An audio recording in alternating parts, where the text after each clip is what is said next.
and I'm going to be presenting the proverbs in Mochy's book. And I would think like the Mochy to say something to our viewers about his book and why it's not his proverbs.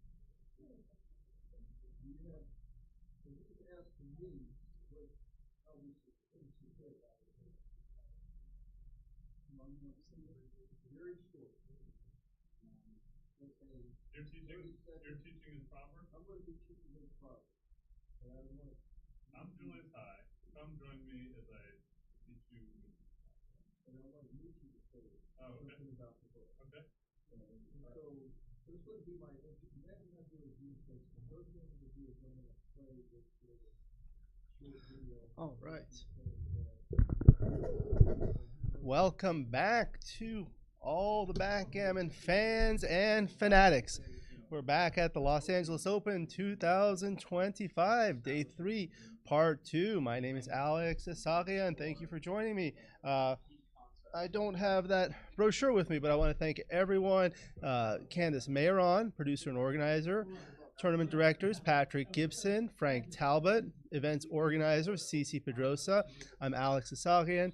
I'm doing the commentary, stream, and social media. Follow us on Los Angeles Backgammon group on Facebook. And you can check out my YouTube channel. Hundreds of educational and fun videos. I have some interviews, all sorts of videos, and if you love backgammon, you can become a member of the channel, giving you exclusive access to the most popular videos. I also have my book here and available online, Backgammon Strategies. We had our auctioneer, Art Benjamin, our sponsors, the USBGF, the ABT, and Legacy Boards Backgammon. Bill Shea was here. You saw some of the sponsor videos. On the breaks, they make beautiful boards. We have our board here too. It's called Back to Cali, and we're auctioning it off. Let me see what's going on in the auction here. When you see the board, there will be a QR code where you can bid on the board. The auction closes tomorrow. Pulling this up. So there's a link there. Well, thank you to Pete Jarvis. Everyone, I'm following the chat, so everyone please say hello in the chat. Hello to my good friend Pete Jarvis. We just finished the Hall of Fame dinner, which I streamed on my channel, mostly for technical reasons. I had to take this computer upstairs to a different ballroom. So that was a lot of fun. If you guys watched the Hall of Fame dinner, it was great. Let me know what you thought. Congratulations to Marty Store. Everyone, please say hello in the chat. Let us know where you're joining us from, and please smash the like button. So the last match was between Mochy and Steve Sachs. It's the, I believe, the round of 8 in the Open Undefeated. That was a fantastic match. So it's still in progress. We had to take a break because they closed the room for the dinner from 5 to 7:30, but we will resume that shortly. It was an 11-point match. Mochy was leading 5-3, and I reset the clocks. Hello and welcome back to Matt Cohn-Geier. How are you? Hey, how are you? Good, thank you. We just came back from the Hall of Fame dinner. How did you enjoy that? Yeah, it was nice. Congratulations to Marty, as well as to John, the late John Crawford. That's right. And you also got your certificate for being a giant. Yeah. Yeah. Hello to Amy from the Atlantic Ocean, watching live as I travel to London. Thank you very much. So you were watching the Mochy and Steve Sachs match right before they took a break. Yeah. So I was kind of like back and forth, so I wasn't watching it. Tell us how that match went and where we are now. It's 5-3 in favor of Mochy. Yeah, Mochy was losing 3-1. He had a totally dead ace deuce game with 2 checkers dead, and managed to hit a shot and somehow kind of turn it around and redoubled to 4. So I got back to 3-3, and then the last 2 cubes that Steve passed, I thought were takes, but it seemed to be a little bit too conservative, and Mochy got a couple points that way. So now he's up 5-3, but there's still a long way to go, you know. So Yeah, I think Mochy's down to 5 minutes and change on his clock, but that's normal for him.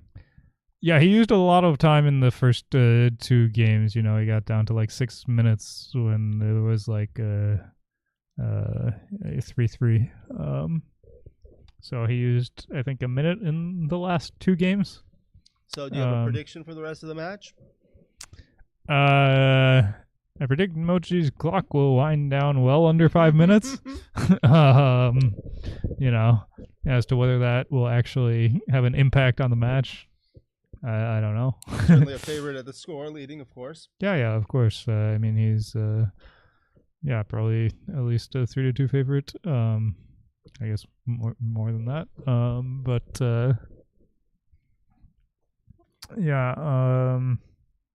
Clock situation isn't critical for him yet, but you know, with a long way to go, only 5 minutes left, it's kind of When it drags on, yeah. kind of annoying for you don't like to get so low for so many games left. Okay, well, But we're gonna he is Mochy, and he Yep. can obviously play. And Steve's no slouch himself. Yeah, Steve is quite a strong player, So So we will go to a break video for a few minutes, and we will resume shortly. It's been really a pleasure to have you help with the commentary. A lot of people have been commenting in the chat that they really appreciate your insights. It's invaluable. And Dmitry Obakov says, Matt, what if Yelly decides to poop while you're in the hotel?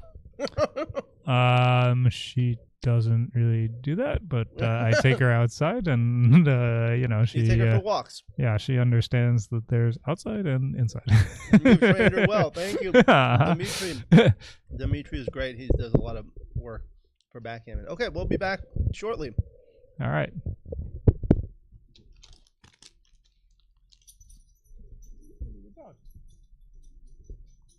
People have been really liking it when you commentate with John because it's like giving a lesson. Mm-hmm. Yeah. Yeah. Really good job. Really good job.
Thank you for joining us at the 2025 Los Angeles Open. I hope you're enjoying the action. My name is Alex Eshaghian. I'm running the stream and the commentary. You can join me on my YouTube channel. Just look up Alex Backgammon, or there'll be a link at the bottom. We're playing on a beautiful Legacy Boards backgammon board exclusively on the stream, and during the breaks, we're going to be showing off some more of the Legacy boards, and I have the owner of Legacy Boards Backgammon, Bill Shea, joining me.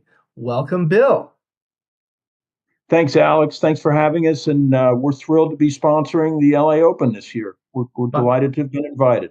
My pleasure. How are you doing today? Doing great. We're full on spring, it looks like. Yeah. So for the viewers, these are some of the most beautiful high-end luxury boards, and we're going to talk through them, but I wanted to show some pictures of some of your boards. A lot of them are on the website, but we'll start by showing the viewers some of those, and maybe you can go through and give us about like a one-sentence overview of each one. Absolutely delighted to.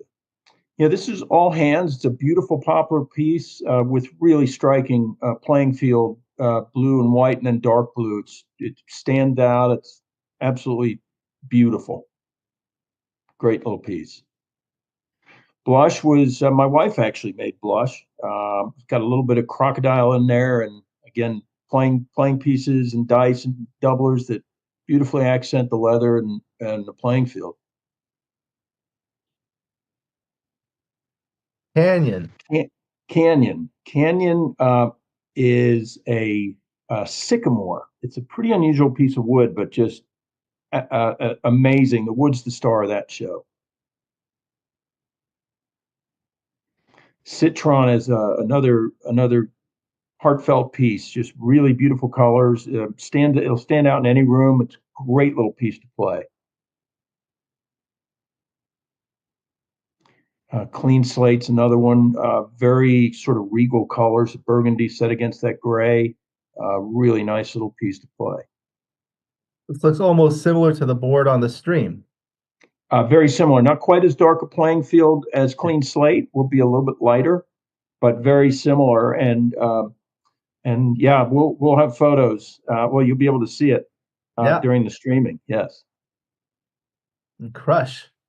Crush is a favorite. That's a table, and just it's obviously Orange Crush for those of us that remember the beverage. The colors just told us that's what we needed to name it. A really neat piece with great natural accents to the wood. One of my favorites. We actually made that for a New York interior designer, and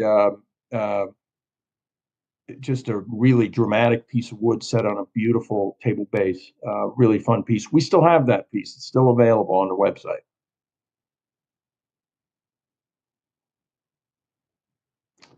Envy, it does just that. It just you're going to be the envy of the tournament playing in that one.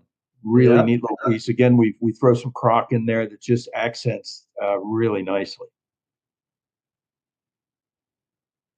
And Frank is another favorite, where when we bought this piece of wood, we didn't quite know how we'd do it, but we literally had to stitch it together due to the natural checks, they're called, but the cracks in the wood. But what would result in is just a striking, also a table, coffee table, really striking accent to any room, and neat little piece to play.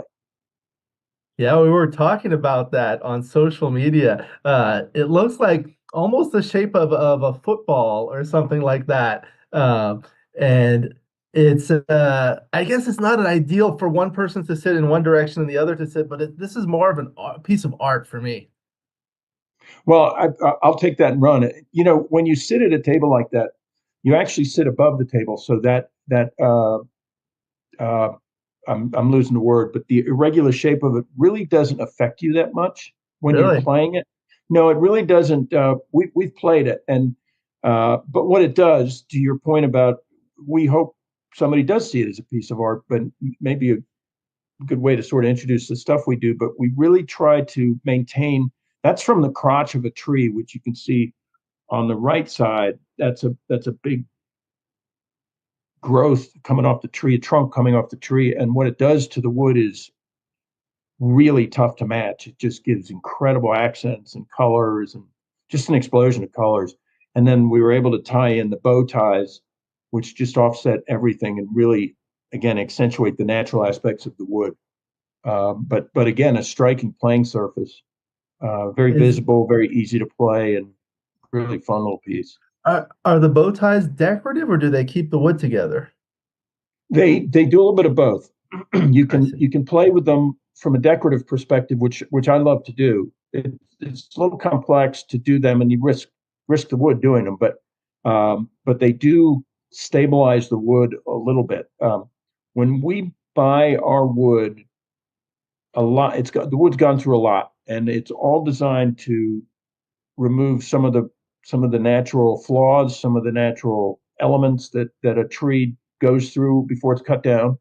It dries it and stabilizes it, but it also, as it dries it, it produces the cracks a lot of times because the moisture comes out, the wood cracks. So we use the bow ties to stabilize it a little bit more and make sure that in a piece like this, it's not going to come apart, or continue to dry and get worse in those cracks. We try to leave it for its natural beauty, but up close and personal, it's a really fun thing to be able to add those artistic elements and stabilize the wood at the same time. So it's a little indulgent. Very good, very good. Go on to the next one. Gramercy was a piece that we did to sort of show off, and it needed what are called splines. Those are, again, to stabilize the wood on the left side. Those are two very small checks, but maybe a better example of, let me be a little artistic in how I stabilize the wood. And there's actually more of those on the underside. So a lot goes into that, and probably, you probably got 15 to 20 hours worth of work in stabilizing the wood before we even start making the playing surface. So a lot goes into that, but the result is a really neat, striking, added accent to a backgammon board. Next one. That is Hang 12. It's got a shape it's a cherry slab, and most often the wood and the wood's accents, we don't start on the leather until we've finished the wood for obvious reasons maybe, but we obviously don't want to get any of the finishing materials on the leather. So by the time we put the leather in, the wood's told us what kind of leather we should use, what colors. And this certainly did that. But when we were finishing the wood, it took on the shape of almost a surfboard, which LA folks know those well. But sitting on, it's a table. It's got really neat, very contemporary legs, but it's got rounded edges on both ends, hence the Hang 12 name. Most of us remember Hang 10, but a play on words. Yeah. High roller. High roller is it's a bar height table, and in this one we were able to bring in some really neat leather. You can see there it's almost, folks familiar with cowboy boots know it as verdigris, but it's that stitching on a cowboy boot, and the leather has that accent in it, and it really gives it a very sort of masculine, cool feel to it, and the leathers, the gray and the tan leathers, just fold in beautifully to the wood and to that verdigris playing field. And then we can have a lot of fun with the checkers, as you see we did there. Right. Lucky Strike's a brand new one. My wife made that. My wife makes boards right alongside with me. Retired nurse, so to speak. She's too young to retire, but she's doing this.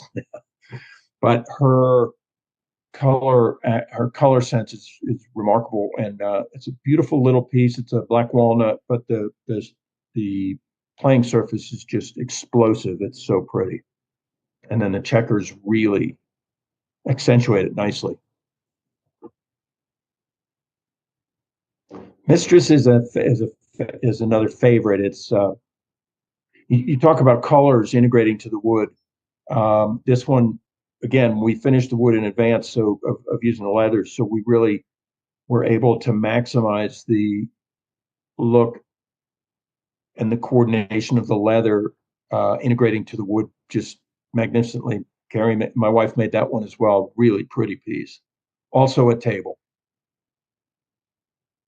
Now this one is probably my favorite one out of the slides in this deck because of the what's called the live edge wood, the Nautica. Tell us about that, please.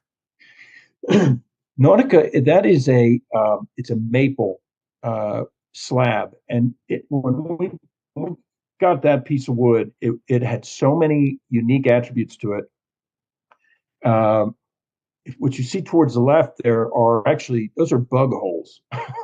Bugs live in trees, and that's one of the things that we get rid of through the drying process before we acquire the wood. But also rot and sort of degradation as a tree ages. But when we get it, it's very stable, it's very stabilized, but we then have the opportunity to really maximize it.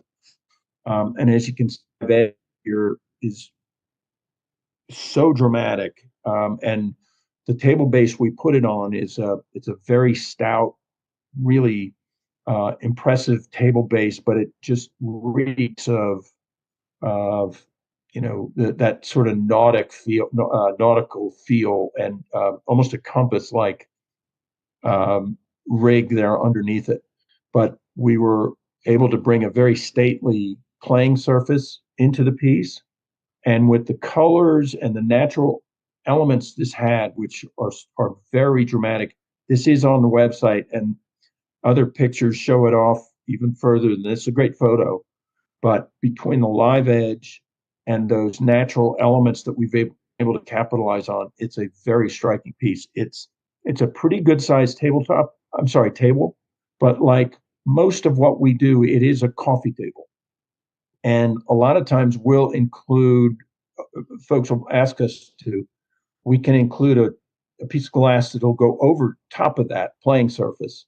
And it winds up being a really striking, impressive addition to just about any family room, living room, wherever you want to have your backgammon conquests. But you'll be asked about this one if it's in your living room. Oh yeah, for sure.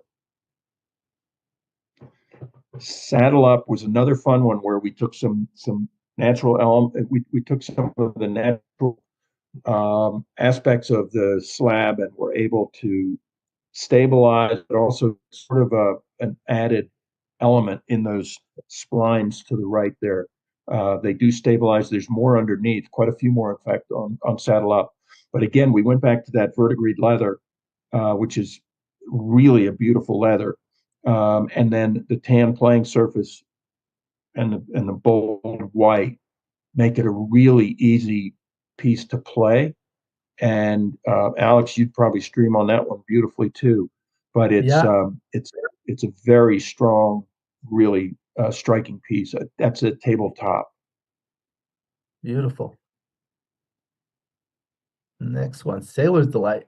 Sailor's Delight was a really fun one. That's a box elder, which is an unusual piece of wood to me. I've heard of a box elder, I guess, but we do some box elder. It's a really light, very attractive piece of wood, and using Alex, as you pointed out before, that's a really pretty live edge. When we do a live edge, a lot of times we'll finish them off, and I'm probably getting more long-winded than you want me to, but we try to keep live edges when they're a really striking attribute to the wood, and this one does that really nicely. Nice little tabletop. Yeah. Square Root. Square Root was a really fun piece that my wife made. She made a lot of them, actually. Now that I come to, as much as I talk about her in it, but it just is a very concise, very solid, beautiful little playing table. If you go to our website, please do note the dimensions. This is a smaller table, so it's probably not a tournament table, but it's a very manageable size. It's mobile. It can be moved around the house. You can put it in the car and bring it to your local club to play. But one of those pieces that it's going to get attention. It's a really pretty little piece. Storm. Excuse me. Storm was another really fun piece. We went back to that verdigris. You see, it's a favorite. And again, we used a poplar slab that is such a pretty piece of wood, very easy to work with, really nice weight to it as well. And just the colors, poplar comes in with a lot of gray. And when you see us using poplar, we're probably going to have some gray in the playing surface someplace or in the checkers.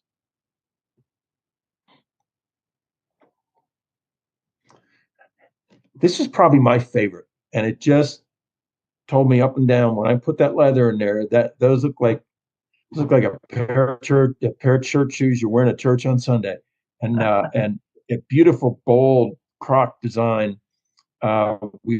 You notice there we have the stainless steel checkers, stainless clad checker. You know. I'm sending it to Hossein. Okay, can you see it now? Yeah. I try to do the best I can to address everyone. But, Okay, so Steve, I confirm. Yeah. 11-point master score was 5-3. Is that correct? And those time settings, do those look correct? I took a picture of it. Okay. Yeah. So So I'm just sure confirm. it's Yeah, fine. for sure. Of course. Let's see. Anytime someone wants to know, just ask me. Yeah. And let me just double check here to make sure it's a 12-second delay because I had to reset the clock. 12 seconds, 12 seconds. Kind of internalized. I don't. So let me know when Hossein is ready. Sometimes and- hard to explain. Okay. Match part 2. Someone does. Winner plays Richard Munitz in the finals of the undefeated bracket. Yeah. Thank you. I also got to keep up with the pace of the players too. So.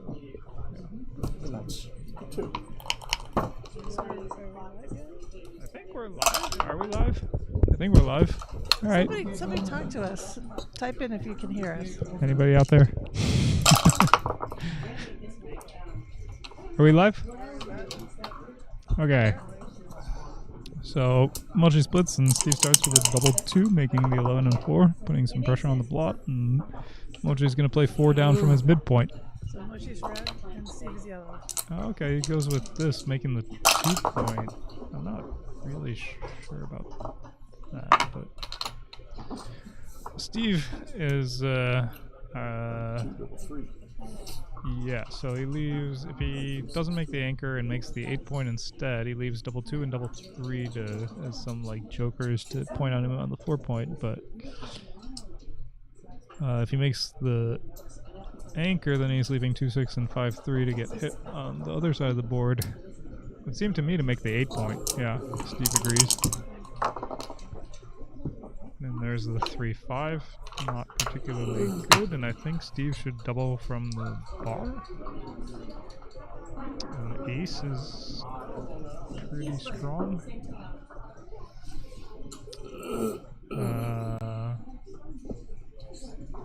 Yeah, I think it's probably a good double. It's very easy to take for Mochy.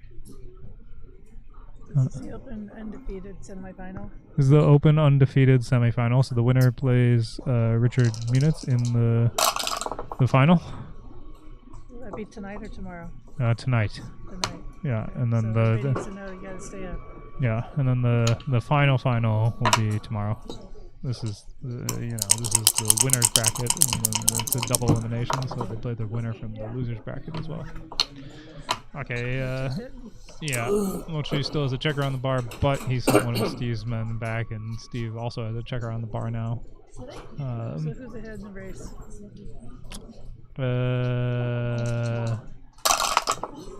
Looks close.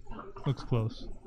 I don't think it's a double for Steve, unless maybe if Mochy fans here and doesn't come in, like you could start to think about it, but it seems maybe weaker than the last one. I'm not sure. I should think it would be a take for Mochy. Yeah, race looks close. Steve has 3 moved back. Oh, he passes. I'm a little bit surprised.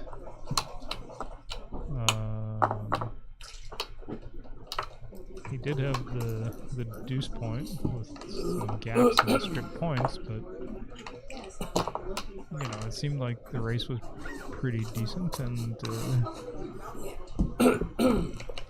could just make an anchor. It's 4 to 5. Yeah. 5. Yeah. Maybe also influenced by the score a little bit. Okay, 3-2 splits. 5-4 should hit on Steve's 4 point.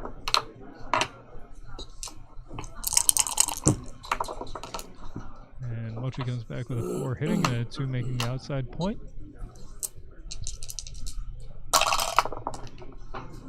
And Mochy, Steve comes in with a 3-2. I think you hit on the 4 point rather than make the 3 point anchor, because you have a pretty big stack on the 6 point, and the 3 point anchor is just not that big of an improvement. It's not like you're making a 5 point anchor.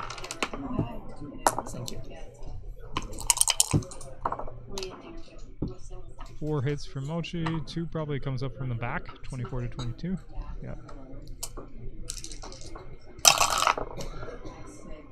And 5-2, this one I believe you make the 5 point anchor, yeah, because the 5 point is just such a much better point. 3-2, I think you should run to the run the front checker out all the way. Mochy agrees. And 4-2, is that 4-2? Yeah. So I guess making the 4 point is not really a play. Yeah. So you hit and then find the best 2. I would think splitting the back checkers rather than coming down, but you know you don't really love stripping the midpoint, and I don't know that you need to keep all the back points. So how you play this one? Where? The 3-1. Maybe just that's what I was gonna say. Coming down the 21 because you don't have you don't want to expose a blot on your side of the board. Right, you don't want to lose ground in the race when he hits you on your side of the board, and this is hard for him to do everything at once. So he points on you on the 3 point, but he still leaves the 2 blots out there, and he can't make a high point inside his board. Right? He has to like go deep behind you. His deuce comes in and down, playing with still no blots on Mochy's side of the board. He has half the amount of time as he has. Yeah, Mochy, that's characteristic of Mochy. I'll be surprised if he ever gets to more than half.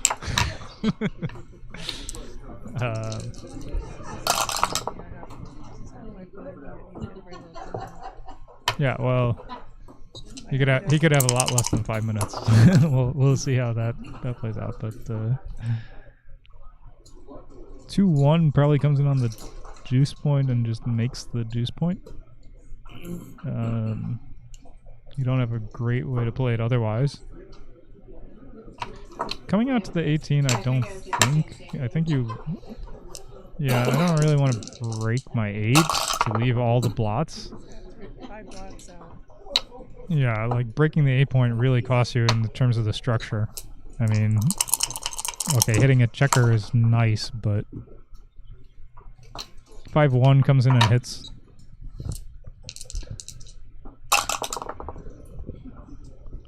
Double 3s comes in. Wait, comes in and makes the 4 point. Yeah, I don't think you have to hit another checker. I'm not really sure that you need to hit another checker. Like, Does he have 2 more checkers? 2 more goes? Yeah, but he could have just made the 4 point and not hit. Yeah. Yeah. So what is this? This is like Mochy's got 5 men back, only one of which is anchored. Yeah, double looks good. Doesn't have a second anchor yet. Not only does he not have a second anchor, like all his checkers are on the 6 point, and his forward position is like trash. And Marty's store is the great backgammon. Marty store is now here in the house. Hello. It looked like a reasonably. I thought it was a reasonably strong double. 2 should make the deuce point, and ace, I guess you hit outside. I mean, yeah, making the deuce point is a big upgrade to Mochy's position. He needed a defensive anchor badly. So now, even though Mochy is kind of stacked up and doesn't have a good forward position, you know, at least he has the defensive deuce point. That's not gonna, you know, it's gonna keep him in the game for a long time. Yeah. 6-2 looks like a hitter. Makes sense. Fan. 5, you should hit on the ace, maybe? No? Make the bar? Okay. Alright. And I mean, I would definitely start considering hitting on the ace point, but I guess not at the cost of breaking the bar. Talk about the bar for the beginners. The 7 point, the point that's Just in case somebody thinks it's some bad point. not the bar on top of the bar that. When we say dancing on the bar, we don't know anything about that. I've heard you There's two different. Adult recreation. I only do it from. There's actually two different uses of the bar in backgammon, right? So there's hitting someone who goes to the bar, like the bar point is the point that the checkers go back to when you hit them, but it's also the point, the 7 point or the 18 point. I don't know. The point next to the bar point is not in the Okay, is that how that got coined? I think so. Okay. Right, I guess that makes sense. The usage has been. That's what it is. Mm-hmm. So we, Yeah, might as well make the 5 point. Okay, he's trying to be as pure as possible. Right, hopefully he'll roll 5 double fours in a row. right. Trying to be super pure. I don't think you hit here. Yeah? I would not. Like, if Mochi rolls an ace, the back game is actually pretty strong. So, There's yeah. I don't see a reason to yet another one. Yeah, I mean, it doesn't... Crash, you can crash or you could slot the back of the program. Well, he might be dropping this because he Yeah. attacked on the ace one. The 5 deuce game without the ace point is not very good. I mean, it's okay, but without any forward development, it's not good at all. Yeah, no forward development. It's just like Yeah. he's not. Yeah, I think he just gets... Oh, he does take it. Oh, wow. I'm Mochy and I mean, if he can make... not care.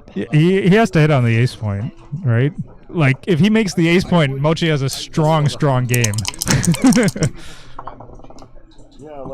Okay, okay. He might not hit me. Yeah.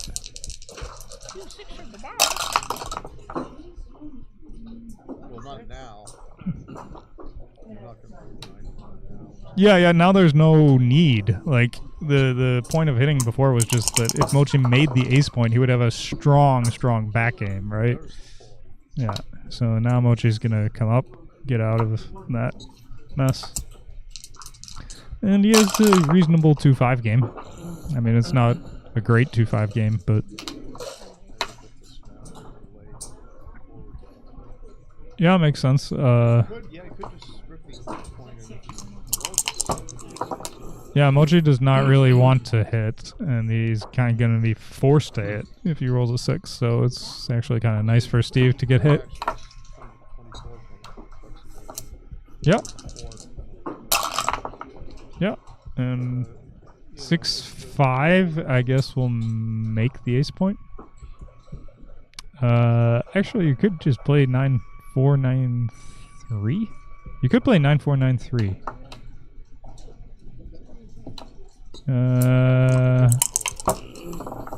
Duplicate the 4.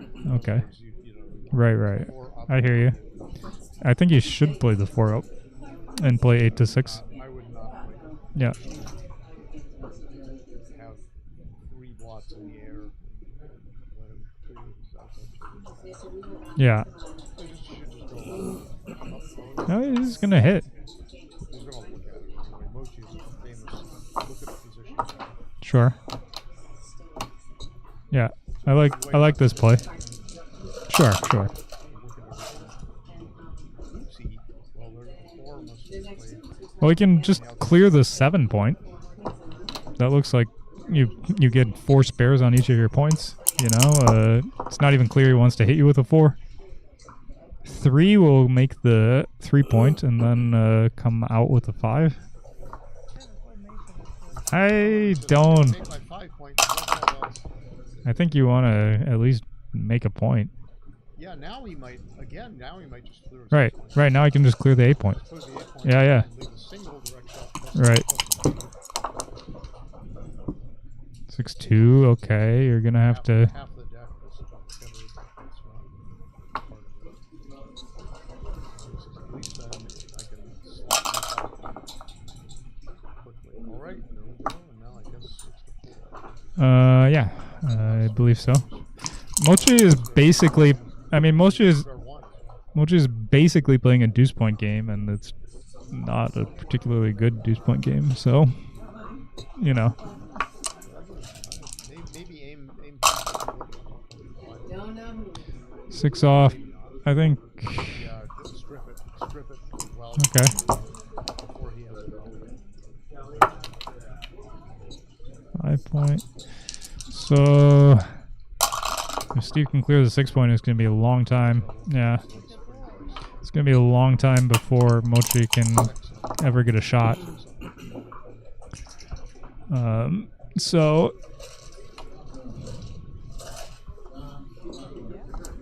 yeah, I mean, very likely a gammon. Yeah, if he doesn't hit, it's a gin gammon. There's a possible backgammon, but it seems unlikely.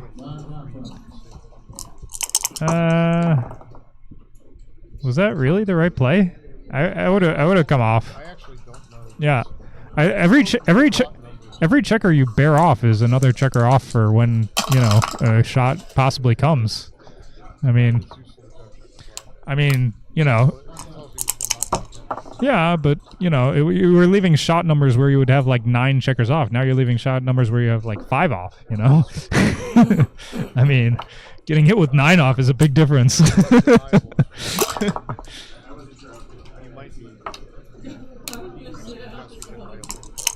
Yeah. Right.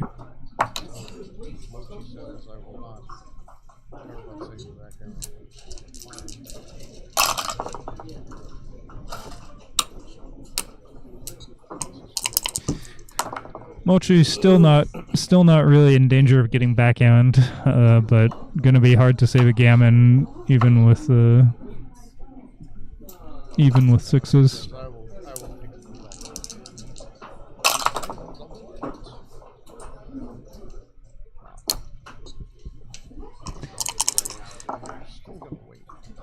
Sure. Does it make sense to wait? Is there any way he has to roll in? It hurts you if you roll it if he rolls a double. Now he's going to say. He's gonna have to go, right? I don't know. Maybe not. Yeah, 5 checkers. Okay, 5 checkers. You can wait. Save the gammon. A double. Second checker. Okay. Now he's so he has to roll 5 or bigger. It's 30 out of 1296. Okay, he rolls bigger than 5. Okay.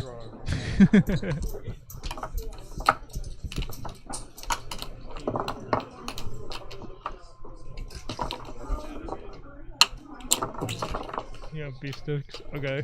Beef sticks. Orielli. Beef sticks. Sticks are here. Cohn-Geier has a dog. She's a good dog. Short for you. Oh, they both fall off the table. Alex found one of them. I don't know what the other one is. What does Yelly do to play that? Every time he throws a cube, the dog runs and hides. Oh, there it is. Passes Oh, both of them. Okay. the cube while running. So here we all are. It's 8-5 in favor of Steve Saxon. The winner of this match is in the open undefeated final. And then Correct. What happens? Then the winner plays Richard Munitz in the open undefeated final, and then the winner of that goes to the final. Grand final. Yeah. The grand final will consist of the other grand finalists will be the winner of the fighters bracket. Yeah, which is still correct. visible. And I've got some equity in Kit Woolsey. Kind of surprised he took, but you know, it didn't really seem like he had a good back game. Yeah. He could win a few, but Yeah. good gammon. Yeah. I mean, he had a back game, but it didn't seem like a good back game, you know. 4-1 hits on the 20 point. Picks up the most ground in the race. Sends another guy back. Fan. Okay. Means not coming in. Ace hits. Swing a baseball bat with a baseball hits. and there's the wind. There's the wind as on the fan. And you start dancing. And one can dance. On the bar. Danny Kleinman, the great author Danny Kleinman, used to give creative names to characters in his little story.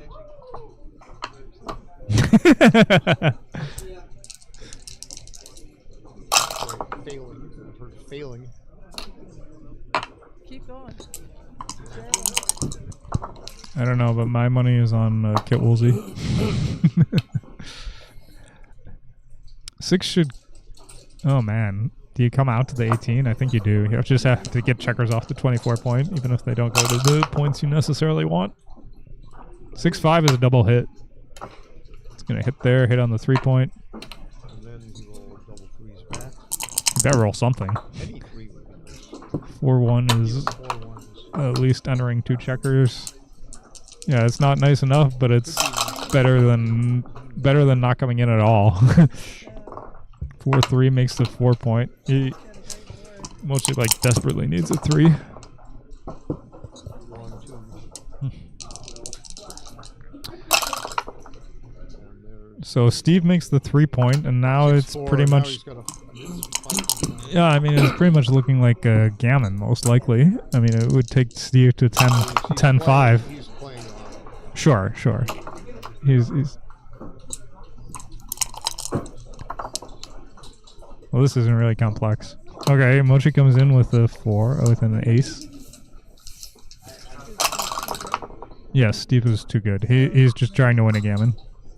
Explain to our beginners out there what the too good means. It means that if Steve doubles, Mochy can pass and only lose 1 point. But if Steve wins a gammon, he could win 2 points, and he's very likely to win those 2 points. So he's just going to try to win more points than by doubling. You know, he's going to leave the cube in the center and try to win as many points as he can without letting Mochy get out for just 1 point, you know. Yeah. Yeah, Mochy. Boxes are the best. 3-1 oh man. I'm not sure. If you make the 5 point, Mochy says, I don't want to get back on.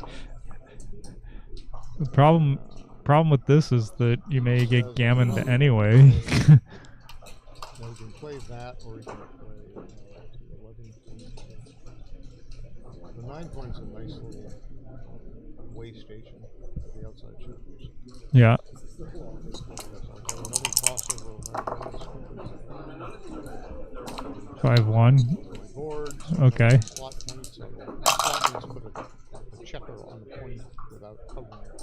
Hoping to cover it later. Yeah. Now here's a lovely 3-1. Now this is, I think this is a little. Yeah, it seems a little bit too stiff. The 13 point and 11. Yeah. Double 6. Or even to the. You can make the deuce point here. Does that make sense? I think it does. Wins more games for sure. Yeah, I mean you have some kind of contact now with the checkers. Clear is this outside blot, a blot being a single checker.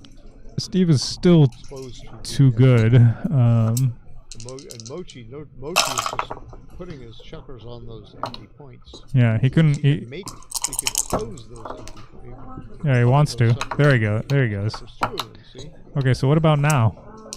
Now there's some risk. Is he? Okay. right. But I mean, is Steve likely to win a gammon? I mean, I guess he is after he clears the 9 point, but Out there. I don't right. know if he's likely to, but it's Right. Well, there's much less risk after he clears the 9 point. So cleared the 9 point, and now he's gonna keep playing on. Yeah.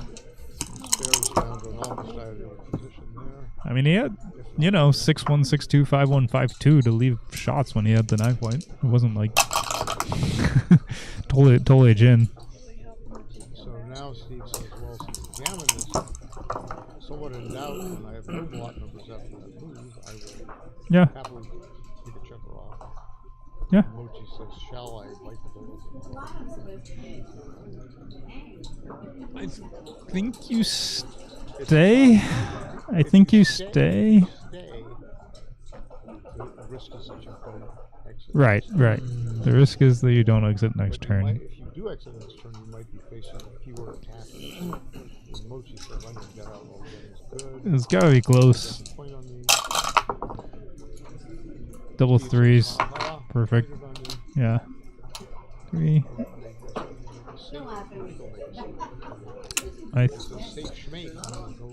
Yeah. Mm-hmm.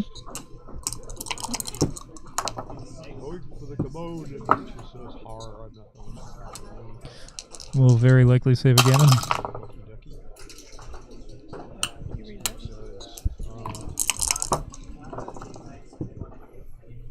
Yeah, George H.W. Bush made he said, read my lips, no nude Texans. Yeah, that was my lip reading. How you got that? Okay. I don't know if they can hear you guys. Taxes. No new taxes. No new taxes. I guess we have to spend some money. I don't know if they can. I don't know if they can hear you. Doesn't matter. They don't want to hear that anyway. Okay. So now Mochy. I got the microphone like right next to my mouth. Mochy is coming home as quickly as ever he can. Steve plays 5-2 because there's an even number of checkers left. He wants to maximize his chances for 2 off or 4 off. Now he saves the gammon. Yeah. Okay. So 9-5. Steve says, darn, unlucky me, I didn't get 9 to 5. Mm-hmm. Working 9 to 5.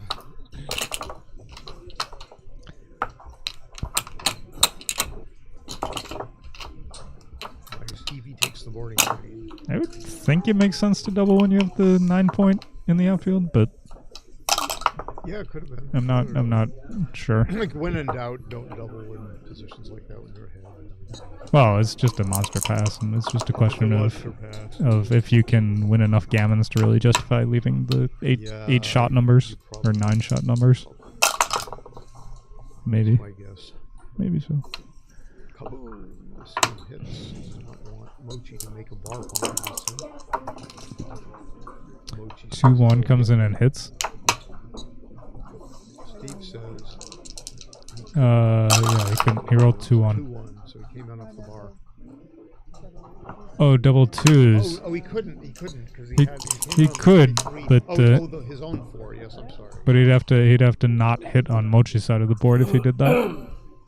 So he elected to. When you are way ahead of the match, you don't want to give your opponent good opportunities to get some gammon chances and double you based only on those gammon chances.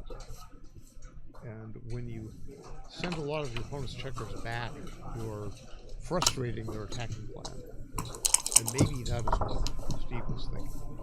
It is my guess that is what he was thinking. I think Mochy is going to play 13-9-6-5. Good play. He does. And Stevie Weeby. 6-5 should play 13-7, 6-1. Boxcar and the Snowflake. Yep. Stack that 6 point.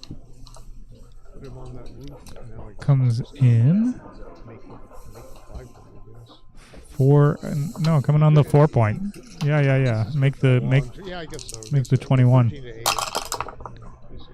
I mean, the 21 point is such a big improvement. I mean, you need defense before you build your offense.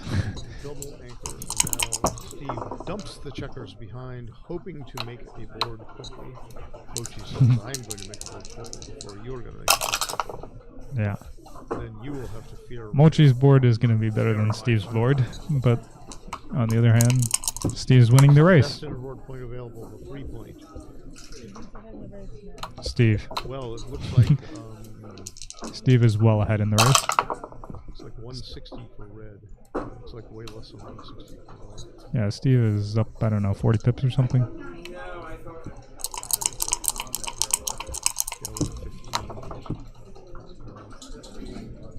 Lots the 3 points. Mm-hmm.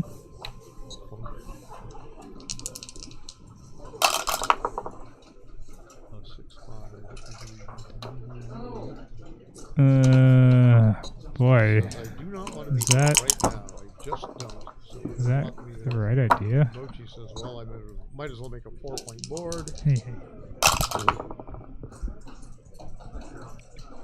Really wasn't sure about the 6-5. He kind of played it. I was not. Like he could have. Not either. He could have come down from the midpoint with 2 checkers. He had it in his mind that he did not want to be hit, and he did want to make it. Yeah, but it's much more dangerous to get hit here after Mochy makes his board. That's the problem with if you play safe. Right. Now you might have to play wide open later. Mochy does double. Seems like a good double. I mean, you have 20 plus shots now, and then there may be shots later. Right. You're getting, even if you miss the shot, Steve's probably going to have to leave more and more shots. You keep your anchors, and he rolls double 5. Yeah. I think you have to take if you're Steve. Yeah. Steve does take. That makes sense to me that you should take. Mochy rolls 6-1 and goes to the midpoint.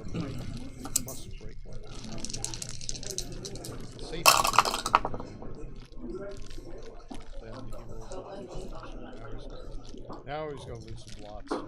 Yeah, he has to hit on the 5 and play the 6 down. That's the only basically legal play.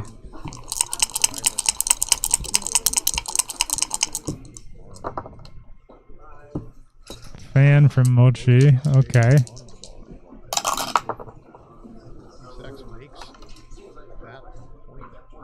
3 should probably come down. Yeah, play with 1 blot, leave only 4-6. Roll an 8 next turn, for example. Opponent rolls a 4 or 5, and then you hit him. I mean, why give 6 shots when you could give 2 shots? You're gonna give more than 6? I don't know. And play with 3 blots? I don't see it. I don't know. I just, if I could leave 6 shots and 3 blots or 2 shots and 1 blot, normally I go for the 2 shots and 1 blot play.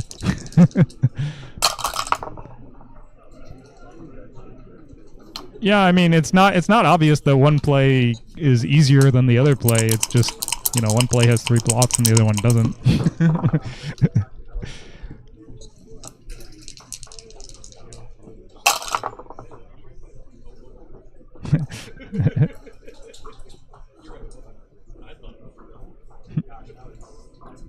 Well, you don't know that you're right by .03. You just know that's what XG says.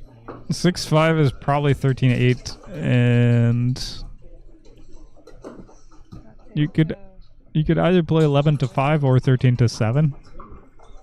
Yeah, this looks like the 5, and then the 6 is either down or in, right?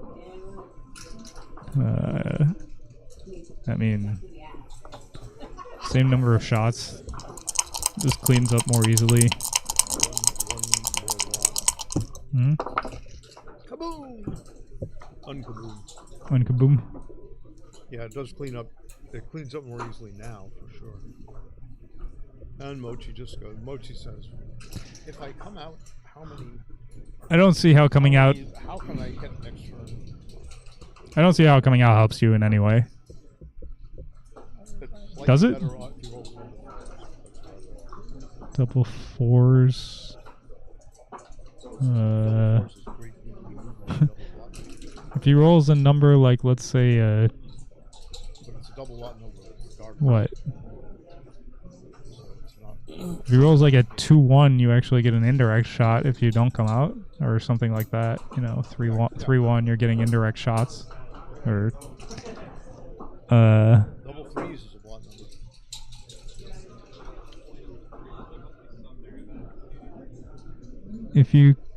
if you let's say you don't come out and he rolls like a 4-3 or something. No.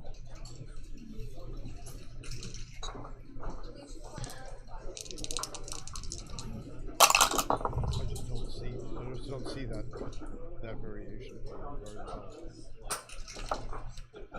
I assume you don't leave any shots here. No, he could have played the 7. He could have made the 7 point done 8 to 5. Oh yeah. He just fuzzed out. Yeah. Fuzzed and he didn't.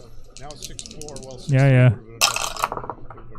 Now it's 6-5 is great. Sure. But I mean, you'd rather not have the gap. For beginners, when you fuzz out, what is it? Oh, fuzz means it's as if there's static interference within your brain. Got it. Bzzz, and you can't pay attention to what's going on around The you. listeners really want to know. Yeah, Your the opinion. inquiring minds want to know. Yeah, this is all colloquial, you know. I'm from the Northeast U.S., so I have these unconscious, these expressions I use that I don't consider regionalisms, even though they might be regionalisms. All hot hat and no cattle. That's a,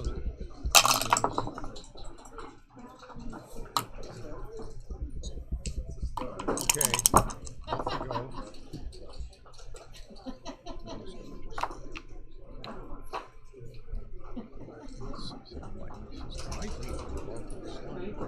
I don't care about being gathered. She has 2 minutes left. Well, Mochy considers that to be. There you go. Mochy considers that to be. He's smiling.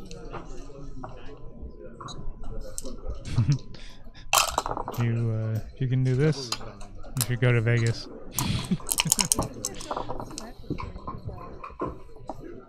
We go into the 6 point. I haven't seen this. Double sixes will bear off one I check. don't know if I've ever seen this in my life. This is it. Thank you, Murphy.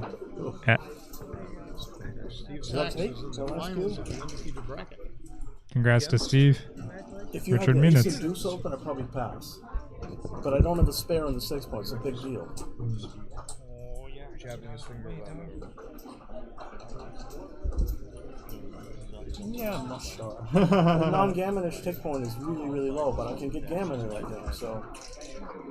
Really low? Yeah, no, I'm saying I'm too away.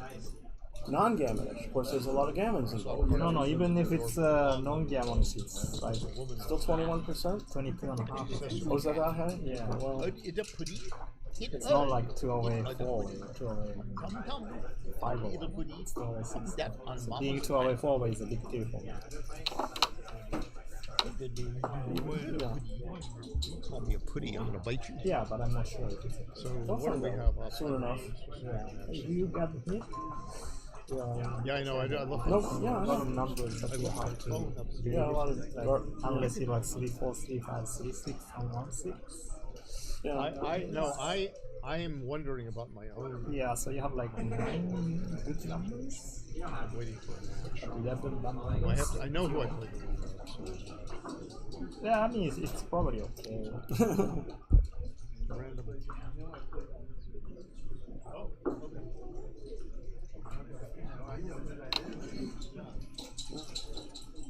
Anyway, so you have 11%. Good luck.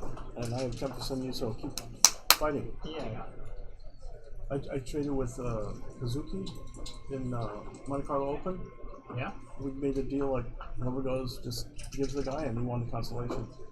That was really good. Nice. Boys finish? Yeah. Yeah.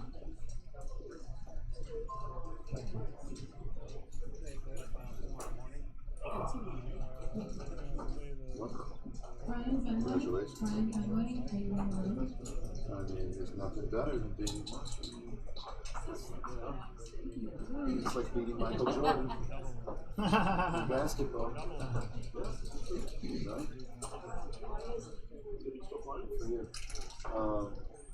Well, I'm waiting for the winner of this to then play someone else. Right? And then that would be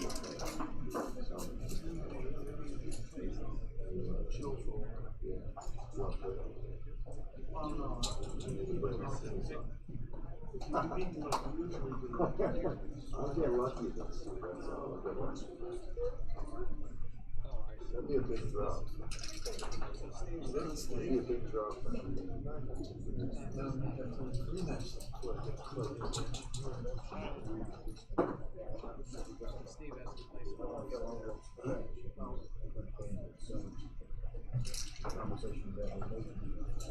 You go home on Monday? Huh? You going home Monday? I don't know. I never know. What? Oh, really? Oh, because you might go to Vegas or you might go to teach somewhere or something? Or? Yeah, those people never commit about right, because they're like last minute and they always say, I go now. Because they're like CEOs and stuff. Did you end up doing that? Yeah, I'm playing. Oh, you playing today? I just play Super. Oh, just for fun? Yeah. Okay. Nice guy.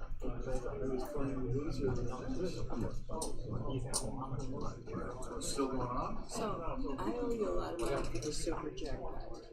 Yeah. Patrick says we have a conversation 2 days ago that I would send you the money by Zelle instead of giving you cash. Yeah. Is that, we had that conversation? I don't have a Zelle. Pardon? There is for right. So we never had a conversation like that. No, the public asked me if it's possible, and I said no, I can't. I see. Okay. No, I don't need to. I have a lot of money here. The problem is I don't have big bills. That's the problem. I don't have hundreds. I have 20s. I have 400s in my wallet.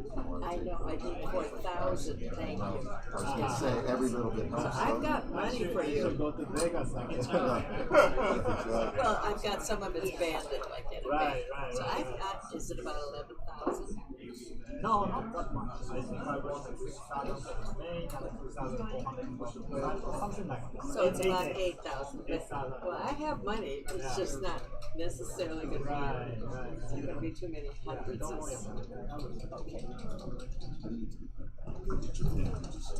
Put it in your pocket or something. You have like stack. Yeah, I don't want to put it right? Yeah, you have to like be careful. Yeah. I think it's 10,000 maximum amount.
You can play on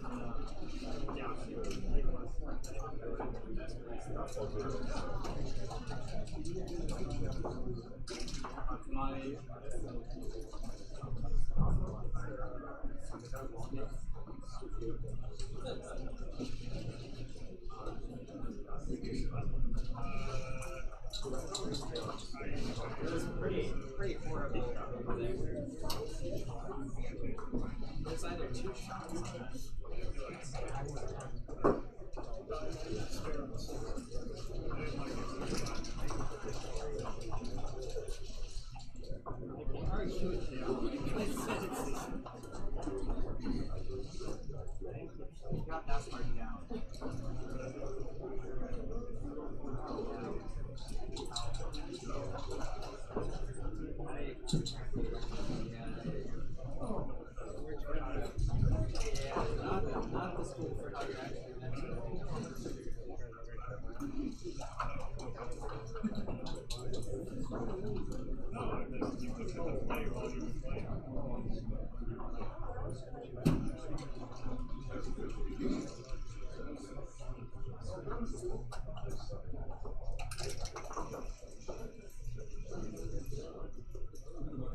Thank you for joining us at the 2025 Los Angeles Open. I hope you're enjoying the action. My name is Alex Eshaghian. I'm running the stream and the commentary. You can join me on my YouTube channel. Just look up Alex Backgammon, or there'll be a link at the bottom. We're playing on a beautiful Legacy Boards backgammon board exclusively on the stream, and during the breaks, we're going to be showing off some more of the Legacy boards, and I have the owner of Legacy Boards Backgammon, Bill Shea, joining me. Welcome, Bill. Thanks, Alex. Thanks for having us, and we're thrilled to be sponsoring the LA Open this year. We're delighted to have been invited. My pleasure. How are you doing today? Doing great. We're full on spring, it looks like. Yeah. So for the viewers, these are some of the most beautiful high-end luxury boards, and we're going to talk through them, but I wanted to show some pictures of some of your boards. A lot of them are on the website, but we'll start by showing the viewers some of those, and maybe you can go through and give us about like a one-sentence overview of each one. Absolutely delighted to. Yeah, this is All Hands. It's a beautiful poplar piece with really striking playing field, blue and white, and then dark blue. It stands out. It's absolutely beautiful. Great little piece. Blush was my wife actually made Blush. It's got a little bit of crocodile in there, and again, playing pieces and dice and doublers that beautifully accent the leather and the playing field. Canyon is a sycamore. It's a pretty unusual piece of wood, but just amazing. The wood's the star of that show. Citron is another heartfelt piece. Just really beautiful colors. It'll stand out in any room. It's a great little piece to play. Clean Slate's another one. Very sort of regal colors, burgundy set against that gray. Really nice little piece to play. This looks almost similar to the board on the stream. Very similar. Not quite as dark a playing field as Clean Slate. Will be a little bit lighter, but very similar. And yeah, we'll have photos. Well, you'll be able to see it during the streaming. Yes. And Crush is a favorite. That's a table, and just it's obviously Orange Crush for those of us that remember the beverage. The colors just told us that's what we needed to name it. A really neat piece with great natural accents to the wood. One of my favorites. We actually made that for a New York interior designer, and just a really dramatic piece of wood set on a beautiful table base. Really fun piece. We still have that piece. It's still available on the website.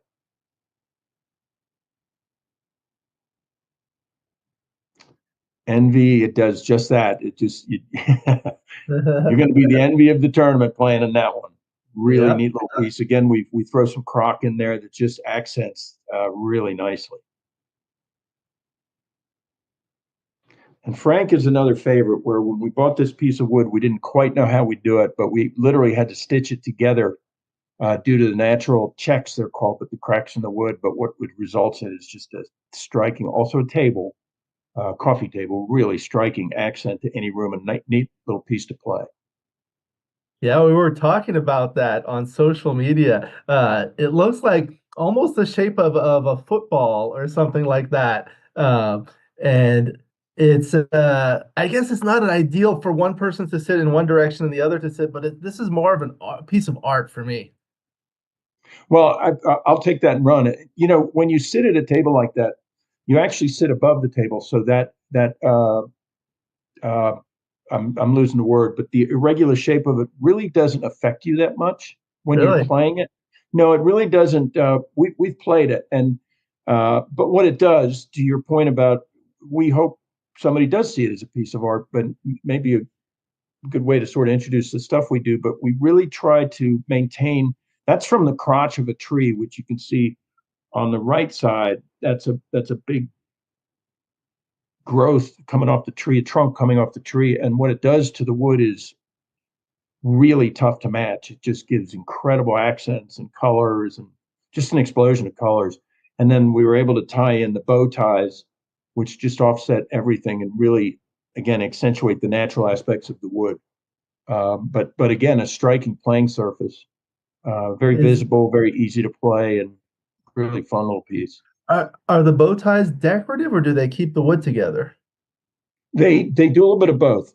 You can play with them from a decorative perspective, which I love to do. It's a little complex to do them, and you risk the wood doing them, but they do stabilize the wood a little bit. When we buy our wood, the wood's gone through a lot, and it's all designed to remove some of the natural flaws, some of the natural elements that a tree goes through before it's cut down. It dries it and stabilizes it, but it also, as it dries it produces the cracks a lot of times because the moisture comes out, the wood cracks. So we use the bow ties to stabilize it a little bit more and make sure that in a piece like this, it's not going to come apart, or continue to dry and get worse in those cracks. We try to leave it for its natural beauty, but up close and personal, it's a really fun thing to be able to add those artistic elements and stabilize the wood at the same time. So it's a little indulgent. Very good, very good. We'll go on to the next one. Gramercy was a piece that we did to sort of show off, and it needed what are called splines. Those are, again, to stabilize the wood on the left side. Those are two very small checks, but maybe a better example of, let me be a little artistic in how I stabilize the wood. And there's actually more of those on the underside. So a lot goes into that, and probably, you probably got 15 to 20 hours worth of work in stabilizing the wood before we even start making the playing surface. So a lot goes into that, but the result is a really neat, striking, added accent to a backgammon board. Next one. That is Hang 12A. It's got a shape it's a cherry slab, and most often the wood and the wood's accents, we don't start on the leather until we've finished the wood for obvious reasons maybe, but we obviously don't want to get any of the finishing materials on the leather. So by the time we put the leather in, the wood's told us what kind of leather we should use, what colors. And this certainly did that. But when we were finishing the wood, it took on the shape of almost a surfboard, which LA folks know those well. But it's a table. It's got really neat, very contemporary legs, but it's got rounded edges on both ends, hence the Hang 12 name. Most of us remember Hang 10, but a play on words. Yeah. High roller. High roller is it's a bar height table, and in this one we were able to bring in some really neat leather. You can see there it's almost, folks familiar with cowboy boots know it as verdigris, but it's that stitching on a cowboy boot, and the leather has that accent in it, and it really gives it a very sort of masculine, cool feel to it, and the leathers, the gray and the tan leathers, just fold in beautifully to the wood and to that verdigris playing field. And then we can have a lot of fun with the checkers, as you see we did there. Right. Lucky Strike's a brand new one. My wife made that. My wife makes boards right alongside with me. Retired nurse, so to speak. She's too young to retire, but she's doing this. But her color sense is remarkable, and it's a beautiful little piece. It's a black walnut, but the playing surface is just explosive. It's so pretty, and then the checkers really accentuate it nicely. Mistress is another favorite. It's you talk about colors integrating to the wood. This one, again, we finished the wood in advance of using the leather, so we really were able to maximize the look and the coordination of the leather integrating to the wood just magnificently. Carrie, my wife, made that one as well. Really pretty piece. Also a table. Now this one is probably my favorite one out of the slides in this deck because of the what's called the live edge wood, the Nautica. Tell us about that, please. Nautica, that is it's a maple slab, and when we got that piece of wood, it had so many unique attributes to it. What you see towards the left there are actually, those are bug holes. Bugs live in trees, and that's one of the things that we get rid of through the drying process before we acquire the wood. But also rot and sort of degradation as a tree ages. But when we get it, it's very stable, it's very stabilized, but we then have the opportunity to really maximize it. And as you can see, that here is so dramatic. And the table base we put it on it's a very stout, really impressive table base, but it just reeks of that sort of nautical feel, and almost a compass-like rig there underneath it. But we were able to bring a very stately playing surface into the piece, and with the colors and the natural elements this had, which are very dramatic.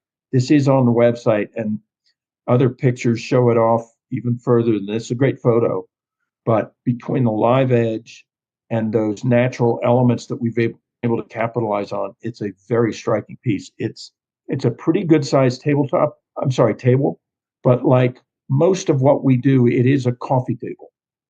And a lot of times we'll include, folks will ask us to, we can include a piece of glass that'll go over top of that playing surface. And it winds up being a really striking, impressive addition to just about any family room, living room, wherever you want to have your backgammon conquests. But you'll be asked about this one if it's in your living room. Oh yeah, for sure. Saddle Up was another fun one where we took some natural element. We took some of the natural aspects of the slab and were able to stabilize, but also sort of an added element in those splines to the right there.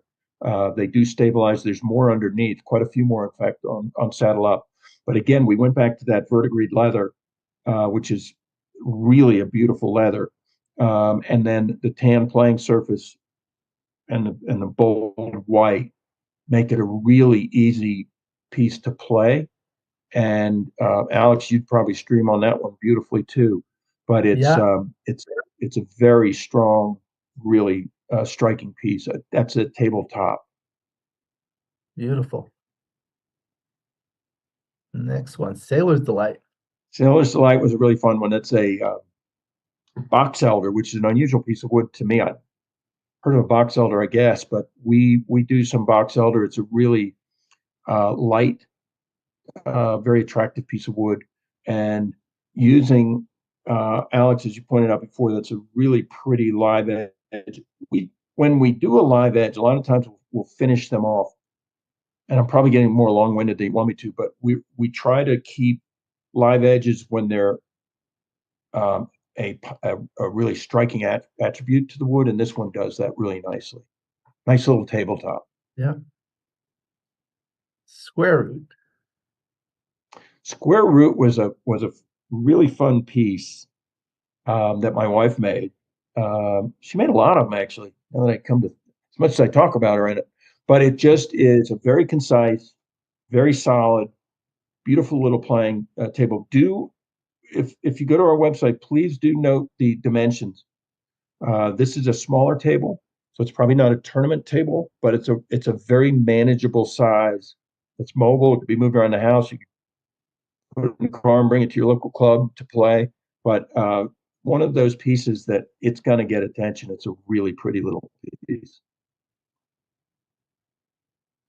Storm. Storm was another really fun piece. We went back to that verdigris. You see, it's a favorite. And again, we used a poplar slab that is such a pretty piece of wood, very easy to work with, really nice weight to it as well. And just the colors, poplar comes in with a lot of gray, and when you see us using poplar, we're probably going to have some gray in the playing surface someplace or in the checkers.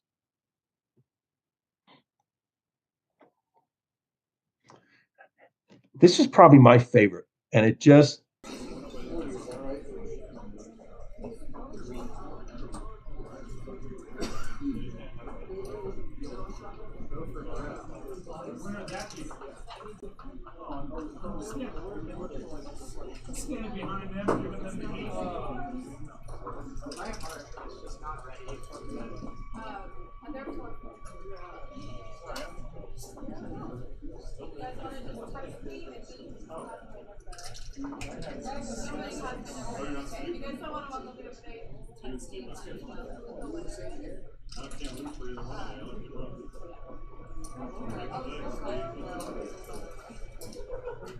Also, you guys are playing, remember, time again, so either way you guys have to come back to that. You're doing time.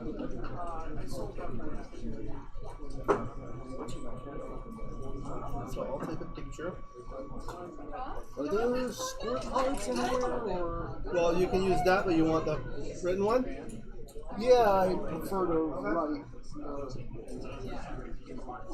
It's just like cut the sword.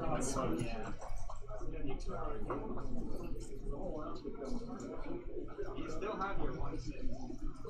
Can you do the back of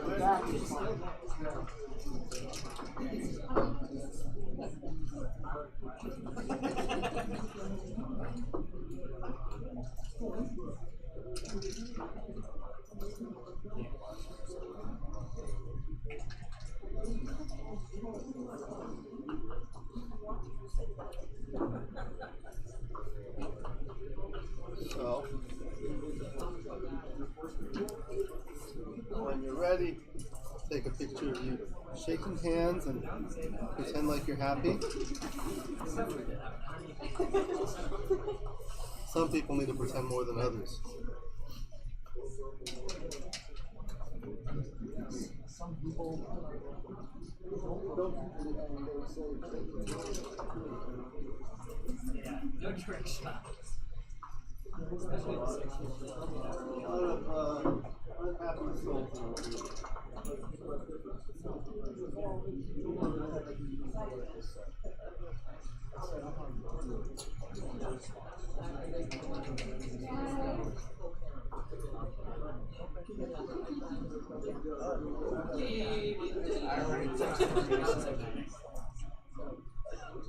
Alright, all set.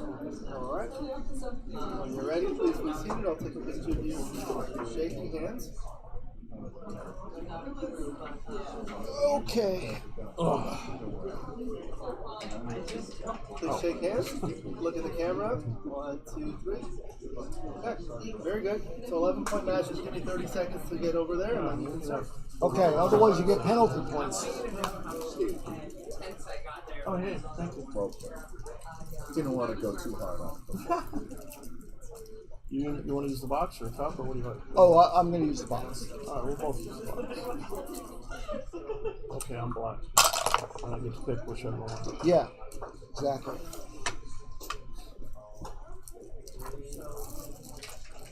All right, we are back for the Open Undefeated Final between Steve Sachs and Richard Munitz. Let me just go adjust the player cam. Looks like it's cutting off the top of their head.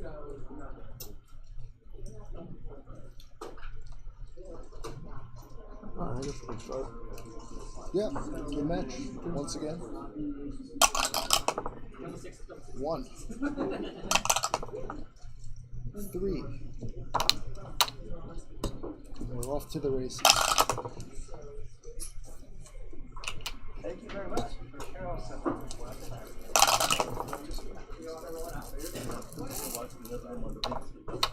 Better one.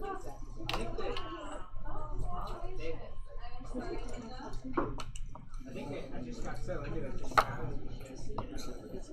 Yeah,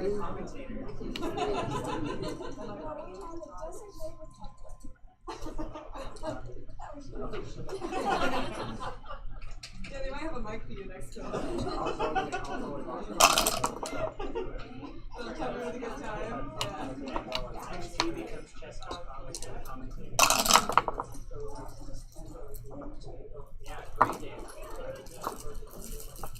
All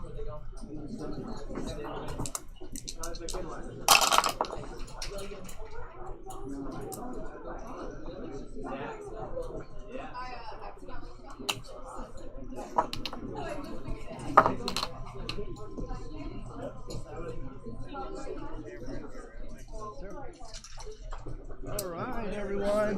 I'm back. Welcome to everyone on the stream. Please say hello. Let us know where you're joining from. Alex Barzon, Catastrophic. I believe that's Justin Kopp. Chris Trencher, David Wells, Joe Urso.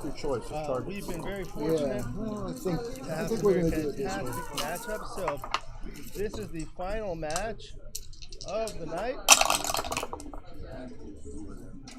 Steve Sachs versus Rich Munitz in the open undefeated final. The winner will go to the grand final. So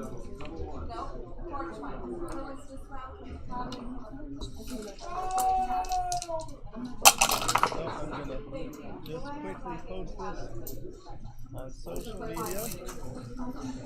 Spread the word.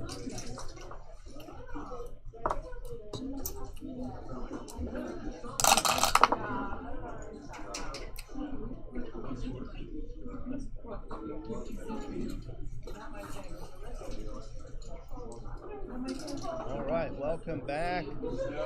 This is day 3 of the Los Angeles Open 2025. My name is Alex Eshaghian. I'll be doing the commentary for now. I may be joined by some other guests. I hope you've enjoyed it. Let me know what you've thought about the stream thus far. We've had some great matches. The last match, Steve Sachs beat Mochy, who was on a hot streak on the stream. And now, this is the finals of the undefeated in the open division. So, talking to the microphone. Okay, thank you, Joe Feldman. So the winner of this will go to the grand final. So the winner of the consolation will meet the winner of this match. And that's going to be a single match. The winner of the undefeated bracket gets, I believe, 10%. Oh, I need to hold it in my hand and speak into it. That's like what Matt Cohn-Geier was doing. I'll come as close as I can. So the winner gets an extra 10%, I believe. All right, so let's do a poll. Who will win this match? Let me know who do you think will win this match in the chat, please. Oh, the board mic is louder. Okay, I'll fix that. Thank you.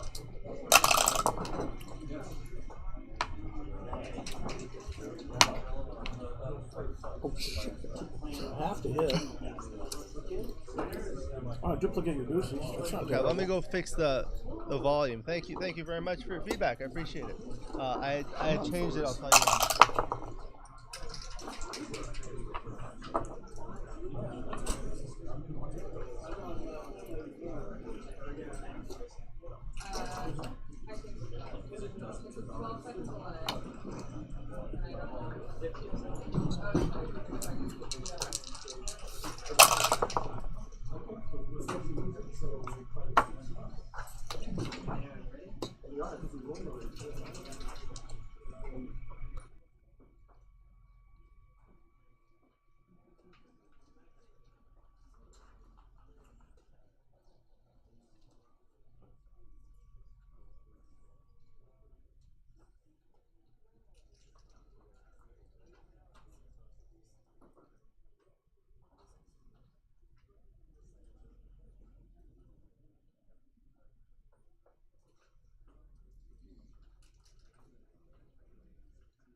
All right. Thank you for your feedback. I just adjusted the volume. Please let me know how that sounds. I had increased the volume of the board mic during the break because Mochy was playing Travis Kalanick, the new owner of XG, and they were just doing it kind of like a lesson. There was no commentary. So now that we're back, we've got it. So I guess it was low for the last one too. So first game of 11-point match. 11 away between Steve Sachs from here in California, Los Angeles, playing the yellow checkers at the top. Richard Munitz, top player out of New York, playing the red checkers at the bottom, bearing off on the right. 11-point match. You see the ace-point backgammon Match Masters scoreboard with the ZMF clock. Wycliffe Brothers. Thank you. Wycliffe Brothers doubling cube. These are the FM Gammon finger dish checkers, and the baffle box is Backgammon Learning Center. The dice are the large Backgammon Galaxy reduced glare dice. We've also adjusted the lighting to reduce the glare even further. We are raffling off this board. Not raffling off, we're auctioning off the board. You want to make that a little bit louder? Okay, I'll go back and forth. I'll fix it. We're auctioning off the board. There's a QR code at the upper right. One that you currently see is one where you can donate to the USBGF. Really appreciate that. And then it will alternate with one that goes to Legacy Boards. It says Legacy Boards. It has a logo, and that QR code, which you are seeing now, will take you to the website where you can bid on the board. So, after significant amount of development, the cube is still in the middle.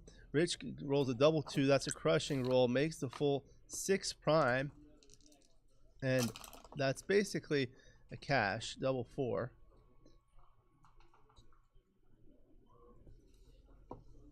Nope. Okay. So, Rich takes a 1-0 lead. That's the absolute score. I tell people the away score is more important. The absolute score is the number of points each person has. But more important is the away score, which refers to how many points each player needs to win the match. So in an 11-point match with 1 point, Rich needs 10 points to win. So Rich is 10 away. And Steve has 0 points, so he needs 11. So he is 11 away. So in a match, it's basically how far you are from the finish line. So, next game, Rich rolls a 6. Hello, Teri Harmon. Welcome. Hi. How are you? I'm good. It's been such a pleasure having you on. It's been a pleasure being here. Good. I feel like it's a good learning experience. Very much so. Very much so. So, they just asked that you try to speak into the microphone. Yeah, and I'll be asking the questions on behalf of the intermediates and beginners. Yeah, that's great. I think it really helps promote backgammon. What do you guys think in the chat? Do you like it when there's a more advanced or intermediate player co-commentating with an expert commentator? I feel like it's great to promote the game because novices that watch it feel like they can learn a lot. Yeah, and we do speak a foreign language in Bacganese, I think is what we call it. Bacganese, yeah. Bacganese. Good to slow down once in a while. Only if they want it, though. So they got to talk in the chat and let us know. Yeah, let us know. So 6-2. So now Mochy did a seminar on the second roll. So if you roll a 6-3, you hit, and then you split the back checkers. Basically, if the opponent starts with an opening 6 split and you roll a 6 to hit, if you're hitting from the midpoint, you usually can split the back checkers. But if you hit with an ace from the 8 point, and you really want to bring the other one down. Thank you, Frank Lay. Frank, how come you're not here this weekend? Was it because it's like Father's Day weekend? No, a lot of people couldn't make it. So now double 2. So there. We can make the 11 point. It's got lots of builders ready to go. 2. Slots a 4 point, brings one down, 13-8. 6-3 is a great roll. Makes the 5 point. Best interboard point to have in your board, other than, of course, the 6 point. The only downside is it strips the 8 point and 11 point and keeps the stack on the 6 point. Now, with the 5-3, see, this is what happens when you have stripped points in the outfield. Falafel used to call them islands. So you're going to have to give something up. But here, not so bad. Makes the point on head, unstacks the 6 point, duplicates the 4s that enter and hit. Steve Fans doesn't come in with a 6-5. 2-1. Remakes the 8 point. Leaves 0 shots. Double 5. It's time to double? No, I don't think so, because when I look at it, it's like even if you take those 2 red checkers from the 18 point and put them to the midpoint, then it's still like a double and a take. All right, Matt, you want to come back in? Sure. Okay. I'll let you sit here. No, I want to hear you. Okay. All right. All right, please sit here, and then I'll man the computer. Okay.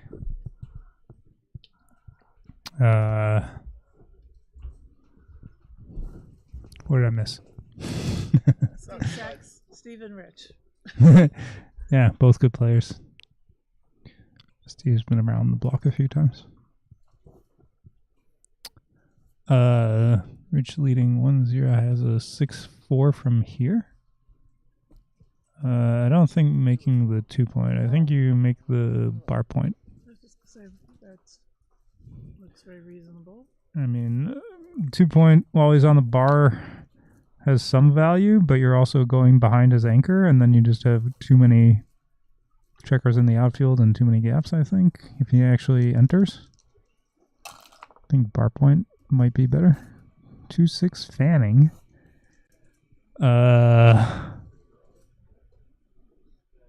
So if you clear the midpoint, any fans? Looks like you lost your market. Looks like probably good cube. You got plenty of numbers to do something good. Yeah. Race has got to be very good for Rich. Steve down 6 and 12, 18, 18 and 7, 25, 25 and 25 and 16. Is that right? So what's the count? I think it's like in the 40s, like Rich up 40-ish pips. That's a lot of pips. But he's outboarded, Steve. He's ahead, the race. Yeah, Steve does have an anchor, but decides to let go. Kind of makes sense. A lot of pips. Plus a guy on the bar. You only have a 2 point board, so if you come in and hit a shot quickly, you still haven't built your offense. 0-2 in favor of Rich. Like a dog.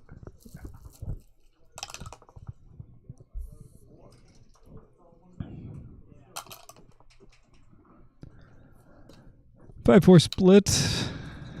Okay.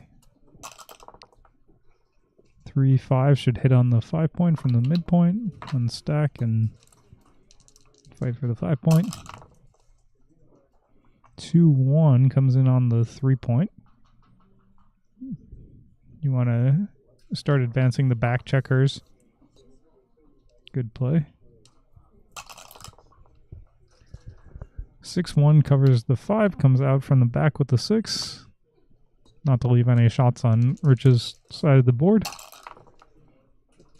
And 2-1 will hit and make the defensive anchor. Rich has a 6 and 7 shot back. 5 will not do anything except make a anchor on that side.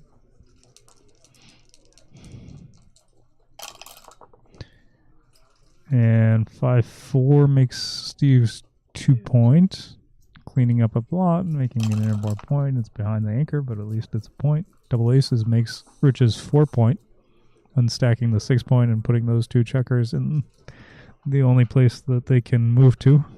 So why wouldn't he advance the back checkers?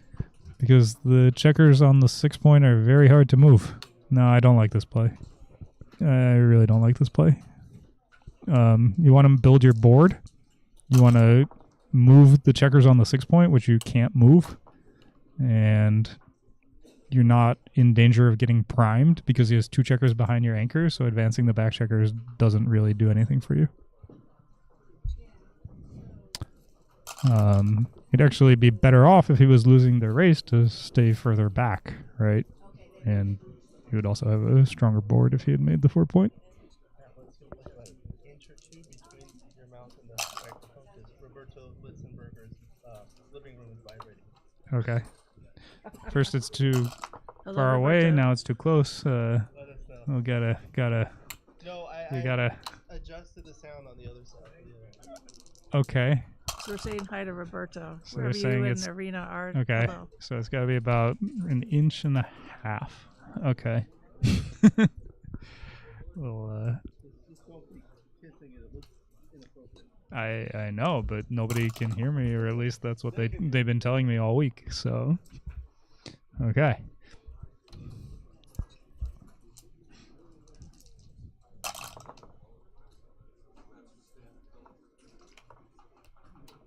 All right, double aces clears that, makes that. Steve, oh, double six is gonna make Rich ahead in the race for sure. So he just comes around, right? It's up 10, up 10, and down. No, it's fairly close, but Rich is definitely ahead.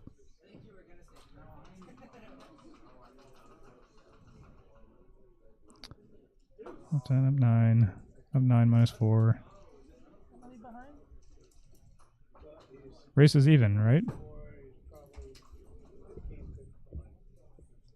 What? No. 15. No, that can't be right. Peanut Gallery's chiming in. Peanut Gallery is usually wrong. It's very close. It's extremely close. It's like even. Yeah, Rich is getting some good doubles. And he's got to be ahead now. Yeah, Rich is. Wider margin.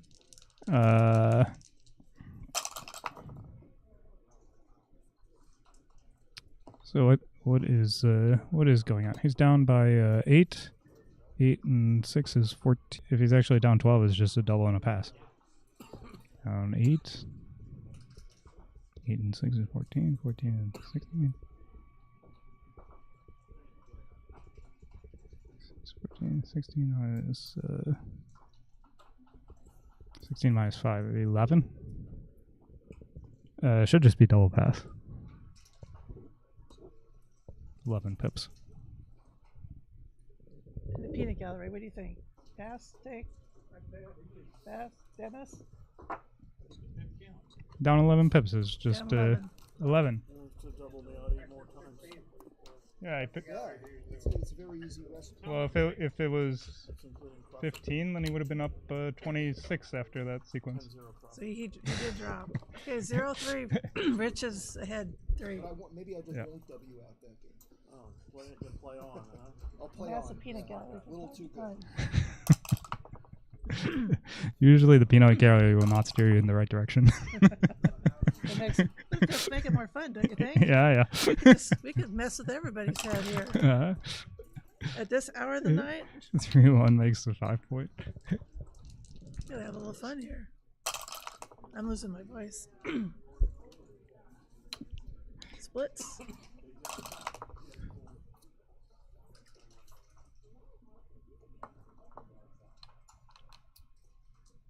Splits again. Everybody's getting ready for the big one. The double hit. Should double hit, I guess. I think facing the 5 point on Rich's side of the board, you like to just not get hit.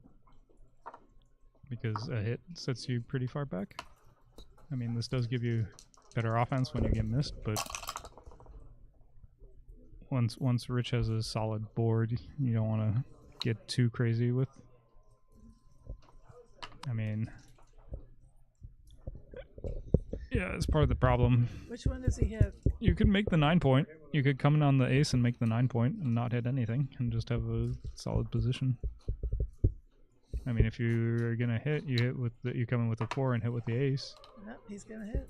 Yeah, it's not unreasonable. It's just and anchors. Every time you get hit, you're facing the 5 point on Rich's side of the board. So that's a fairly strong position that Rich has, you know.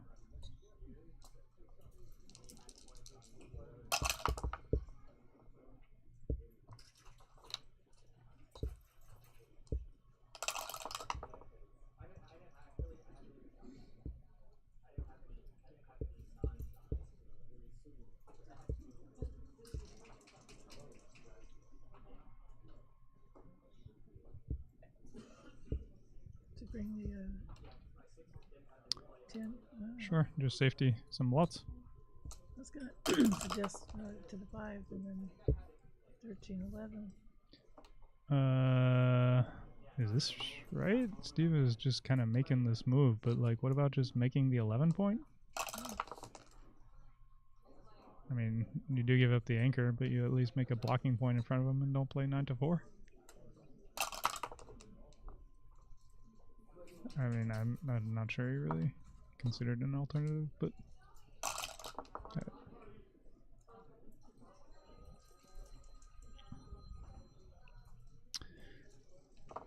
To win, probably just go to deuce point. You can hit on the ace, but I think deuce point gives you better structure.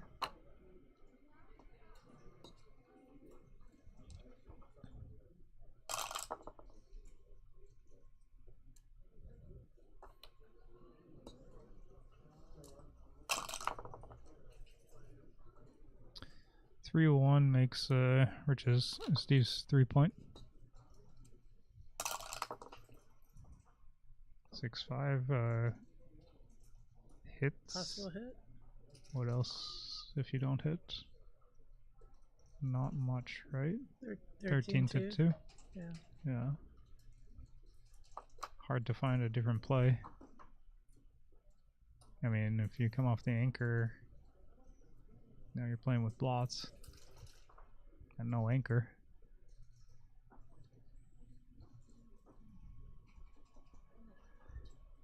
If you bring both out, yeah, I like this move. Play 13-8 and then hope you get missed and maybe make the 2-point. Go to the board.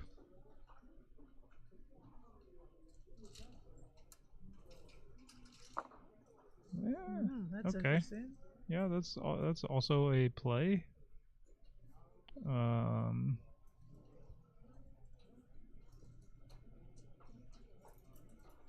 It's not crazy, but Threes are duped.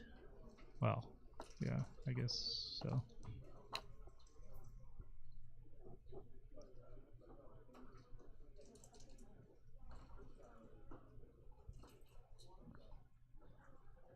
So what's the count? The count, Rich should be ahead. I mean, Rich is definitely ahead. Probably not like an enormous amount, but I don't know, maybe 20 pips or something. Looks like he's got a cube coming up. No, I don't think so. I mean, he has to clear the checkers in the outfield, and then he's going to be playing against a 4-point holding game. So you want to at least consolidate before you're gonna double.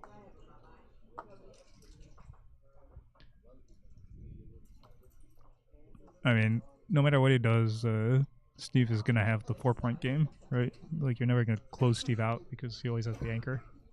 So you want to at least consolidate your position before you start thinking about doubling. He's also going to have checkers behind the anchor, so they'll limit the number of spares he has to play with. 3-1 comes in. I don't know about, yeah, it's either this or just playing 3-2. 6-3, okay, safety's a blot in the outfield. Fine.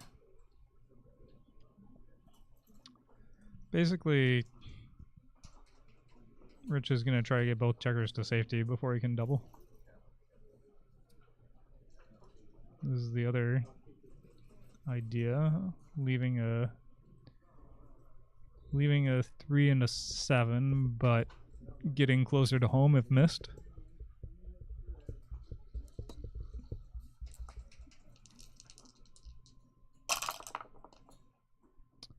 Three will hit. 5 should probably come out, yeah. While Rich has the blot on his 2-point, you can take a little bit more risk. 2-1 is a double hit.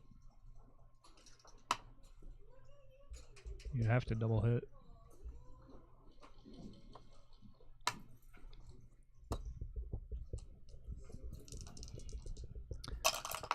depending on Steve's roll. Okay, 2-1 hits back, so Rich doesn't really have anything now that his 2 checkers back.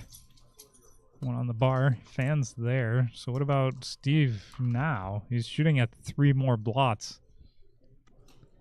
He has 4 men back, but he controls the outfield much better than Rich does. He's shooting at 3s, 4s, and 2s, and there's a bunch of blots.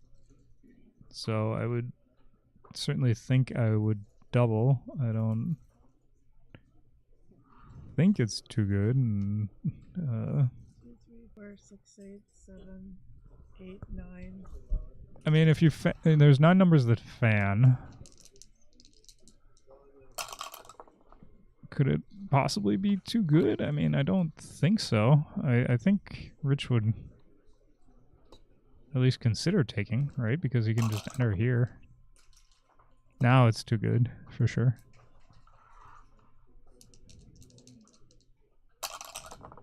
I feel like Steve should have doubled from the bar. He hits and slots the bar point to get more attackers. 2-1. Are we still too good? I would think, yeah.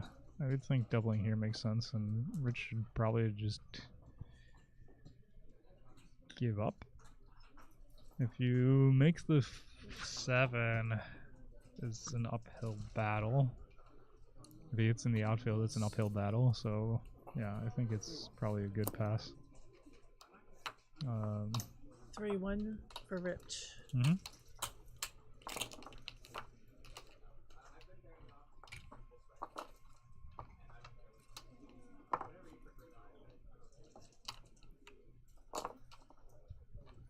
Yeah, I would have liked to see Steve double from the bar there, but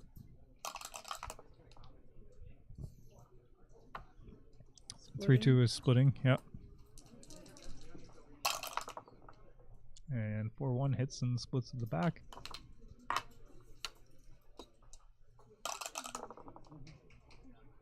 Three 6 comes in and out to the 16 point.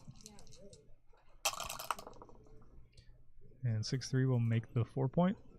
I think that's better than hitting and leaving, you know, 5s, 2s, 4s, and 3s to hit back. 3-1 makes Rich's 5 point.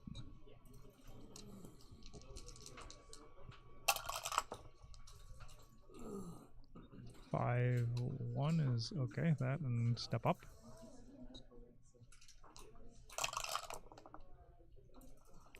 And 5-3 for Rich makes the 3 points.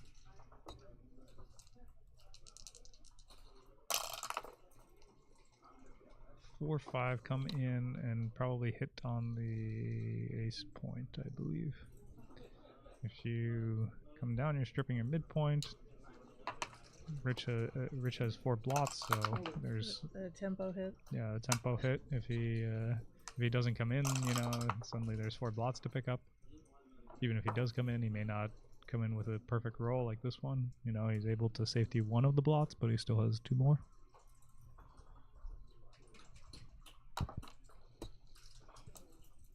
He duplicated his 4s. Mm-hmm. Nicely. 3-1. Does he make the 5? I think you make the yeah. I guess you hit. You hit on that side of the board. 5. Yeah, beginners are told all 6 the time is to down. make the 5. Yeah, but if you make the 5, you're letting him use his whole roll to point on you. Or anchor up. 6-1 hits and makes the ace point, right? I mean, you could come out and make the 17 point. If you do that, you're probably ahead in the race. I think you're ahead in the race.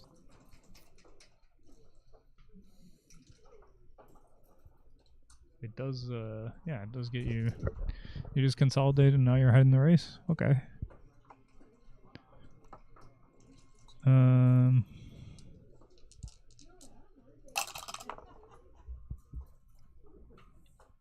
5-4 is cover, and Okay, he comes in. There's no blots. Alex Eshaghian says, "Have Matt Dog do some commentary. He's sleeping."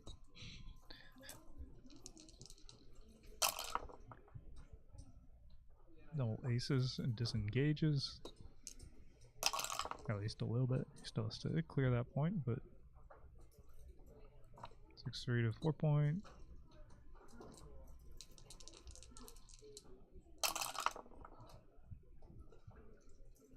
And 5-2 come down in the slot. Okay, play with no blocks. 6-1, probably just make this and okay. Still no shots in the outfield. 6-4. Still no blots. And 5-1 for Rich covers and keeps everything. And Steve might have an awkward roll if he rolls a 3 or an ace or something. There's an ace. So he has to play 13 to 8 and play with 1 blot. Is there a cube decision after that? I don't think so. I don't think so. I mean, certainly hitting loses the market, but if you don't roll a hitting number, you're gonna have to break one of your points, and then Steve's gonna be shooting at you, and you're an underdog to hit. So he's thinking about something. Yeah. I mean, he has every right to think, but he's leading in the match, and he's an underdog to hit, right? And let's say he just rolls like a 6-3 or something. Like, what's he gonna do? He's gonna be eating a recube pretty soon, right? So, certainly hitting could lose the market. You have a 5-point board, and any hit is strong, but the non-hits are gonna really. He does double. I don't think so. I mean, Rich has the open 2 points, so he doesn't have a perfect offense on his side. He's losing the race, and he's winning in the match, and he's an underdog to hit. So I think he should roll. 6-5. Okay.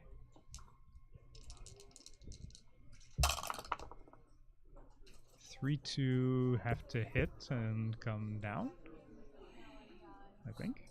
Oh, okay. Maybe you did. He's doing this then counting. Okay, so he's down 4, up a pip and 12.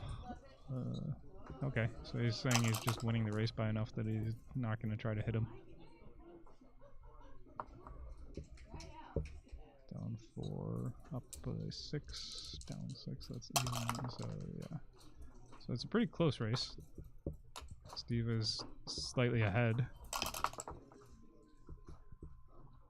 Where was? Yeah, that will certainly help out Rich's case.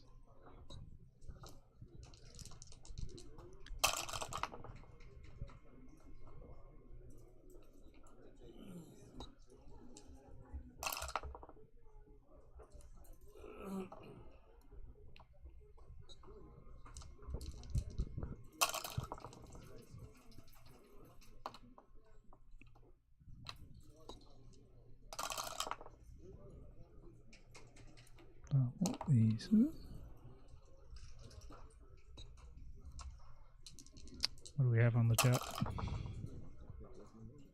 Okay.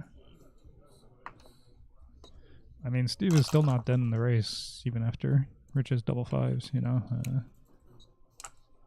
all he needs is like a big roll or two to pull ahead. I think it's... yeah, this is fine. Cocked. Double deuces, takes 2 off. So Rich has 5 off. Steve only has 1 off, but he has most of his checkers on low points. Okay, double 5s. What's going on if Rich lows a small number? 6-4 is going to be too big for Steve to redouble. Yeah, I mean, Rich has 7 checkers off. You can't really redouble this. I mean, you can look, but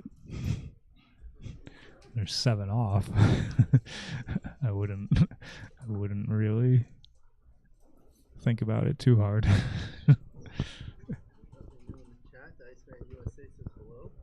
Hello, hello. And Friesen dressed up for this final match of the night. Can I join you guys? Yeah. Yeah. I think you need this. You are looking rather dapper here, Ben. Thank you. Where have you been? Well, we had the USBGF awards ceremony today. Yeah, did you get an award? No. You got an accolade. Yeah. Yeah, that's good. So we have kind of a pips versus rolls position. You'll need to be close to the microphone. Okay. Did you already give your assessment, Matt? I mean, I would roll. Like, Okay. there's Rich has 7 off, so Steve has a 6 roll, but 7 off is 7 off, So, I mean, if Rich rolls a small number here, then it might be a different story. But I don't think you can double against a 9. Unless Steve gets a double. Do you use effective pip count on these situations? Not really. No. I mean, I created an effective pip count formula, but I don't actually use it. Fair enough. I just look at the board and I'm like, well, this isn't close. Okay. So Yeah. if I start counting, I'm likely to confuse myself and come up with a decision that might be wrong. Whereas if I just look at the board and I'm like, this is not a double, then I'm more likely to get it right, So it's mostly reference positions, basically, but you're kind of. I mean, they're not exact references. In some sense, yes. No, Yeah.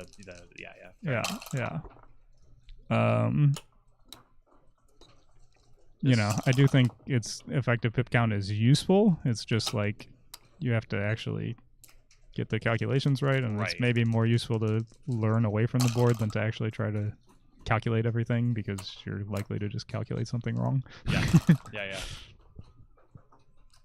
All right, 5 rolls for Steve. Yeah, 5 numbers. And he's glad to have them. If he would have recubed at any point, he wouldn't have them. He would have had to pass. Okay. 5-1. Yeah. For Rich. So part of the reason I bring up effective pip count is if you're going to attend the Michigan tournament, Art Benjamin is doing a seminar on effective pip counting. This comes from his research about racing formulas and comparing positions that are pippish, which just means like all the checkers are back on the 6-5-4-3, or rollish, meaning they're stacked on the ace, and everything in between.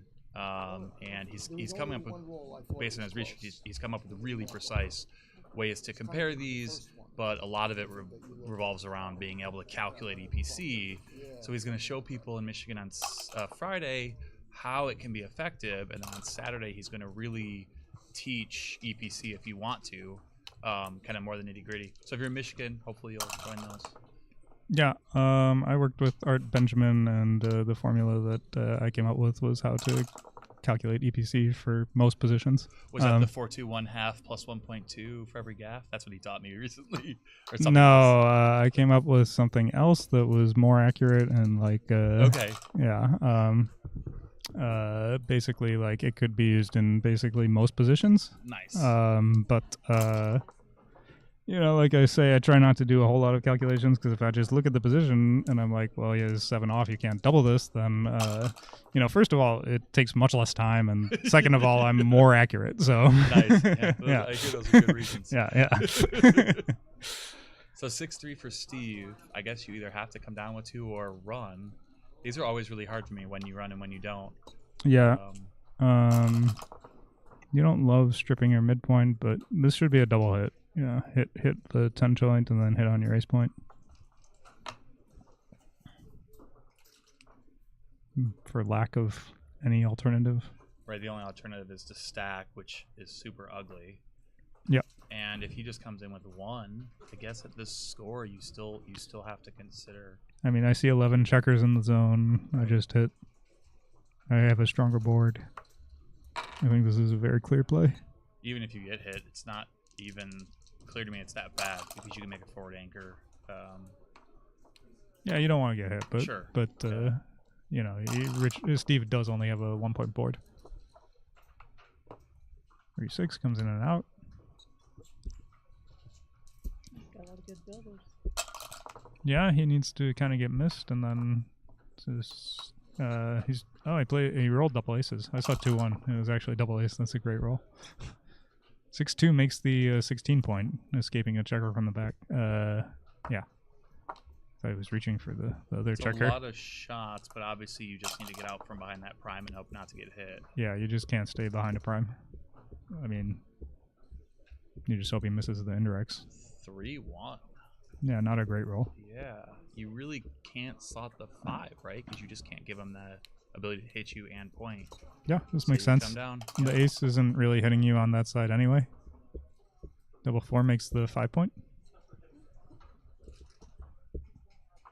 I guess you could make the 9 and hit, but that doesn't really make sense, right? Yeah, this is the play.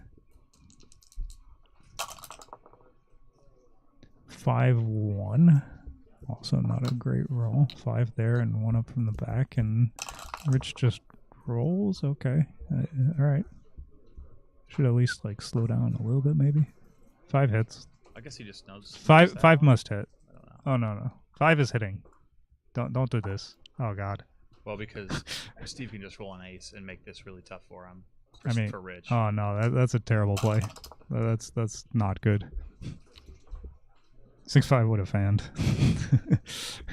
What was that the idea? I mean, basically, you're hitting just because you're hitting because you have 12 checkers in the zone, and like if he fans, like you're closing him out. So it's just like, for you, it's clearly a blitzing position where the best game plan is to blitz, and you just have to. You have the stronger board. If you don't hit, he could like build a 5 prime in front of you. Like yeah, like he could anchor. You give him the whole roll. Well, so far, Rich certainly didn't pay for that one. He totally paid. He would have cashed the game, right? He would be gammoning him. If you want to be logical about it, Matt, come on. Instead, he has this position.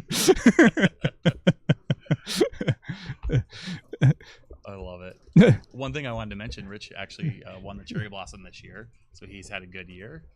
I don't know if that's been mentioned yet, but Steve Sachs just won in Tokyo, which was an incredible field and tournament. I was there with him.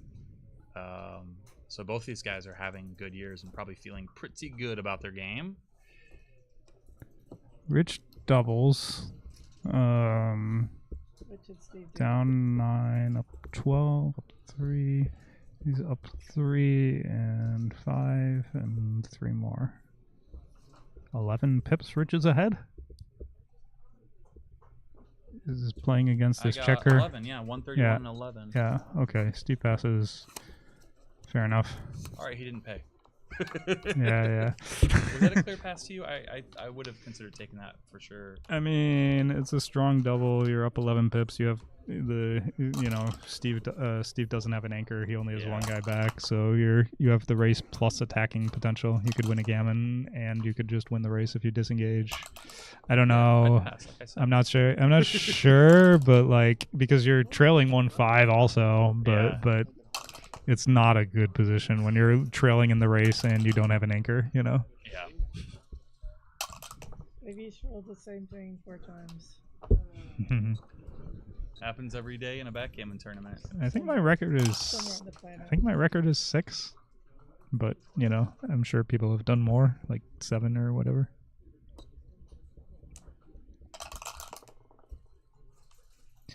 Makes the 3. Probably make the 8 from the back, or make the ace point. So if you make the ace, he dances more. Yes, he dances more often. But when he comes in, you have a less good position. Right. Oh, you want to make an anchor against the 3-point board when you're outboarded 3 to 1. If you hit, you just leave a bunch of returns, and then at some point you fan, and then you know. Your dream, once your opponent tries to blitz, your dream is to make any anchor. Right. You want to at least start your defense or build a board before you go into hitting mode. And Rich is trying to build a board now by sliding his 5 and 4 points. You know, once he makes one of them, he can kind of hit blots with impunity. Yeah. But he's not going to hit plots while he until he can build some sort of a board. This actually is a really annoying roll for Steve, isn't it? 5 down to make the 8. 6 to slot the 4-point. Yeah, just kind of play naturally as I've been taught. You know, he's trying to disengage while Rich has 2 blots on his board. Problem is you might get hidden covered.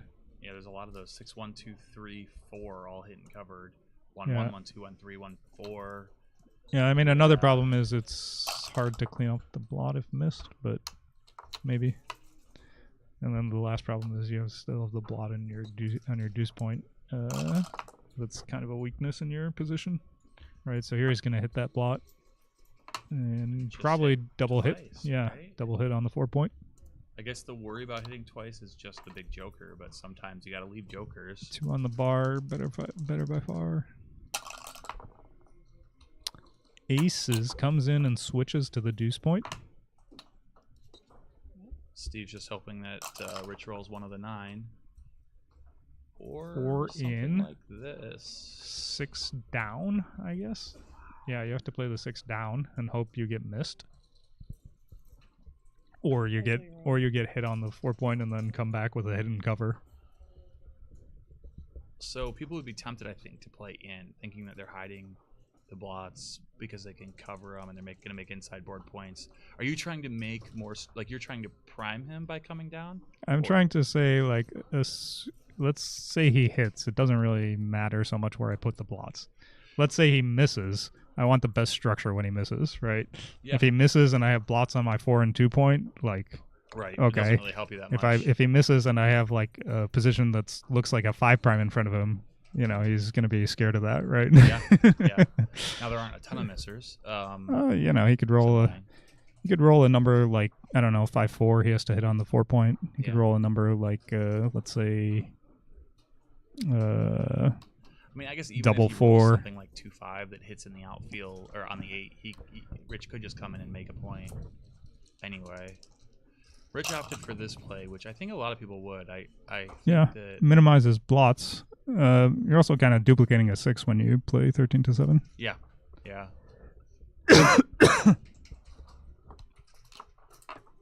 Yeah, and even if he misses in your home board, he hits over there a lot, so you just end up with a lot of the same problems. Right, so here he got hit and fanned, and now this just looks like a double, right? You're down 1-6. So you can't be too good when he owns your 5-point, because if you miss, he just comes in and makes a point, and then... Yeah, people might be tempted to play on just because you can pick up 2 more checkers, but at the end of the day, 5-point anchor means you got a lot, like you're going to have to roll a lot of doubles to bring this around and gammon and outrace the fact that Rich can just come in. Always, yeah, I mean, let's say you hit another blot and he fans again, and then at some point he rolls a 5, you know? Like, it's so hard to gammon him. Right. Like, you gotta, it takes you many rolls to win a gammon. There certainly are situations where you can play on for a gammon when your opponent's got a 5 or 20-point holding game, but not something like that. There's just too much game for Steve in that position. He loves to get that point. Yeah. And just lock it up. Yeah. Because he loses sometimes too. Rich just makes Sure, he misses, and then you come in and make the point, and then you have 2 guys behind a 3 prime, you know? Yep. Sometimes you take the bird in the hand.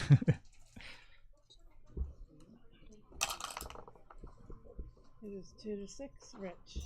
Yeah, 6 down, probably split at the back. Yeah, I think so. Double 6. That makes the deuce point and the 7-point. I don't think you want to hit again on the ace point. This looks like too much because... So I don't know. Steve's just hunting for a cash here.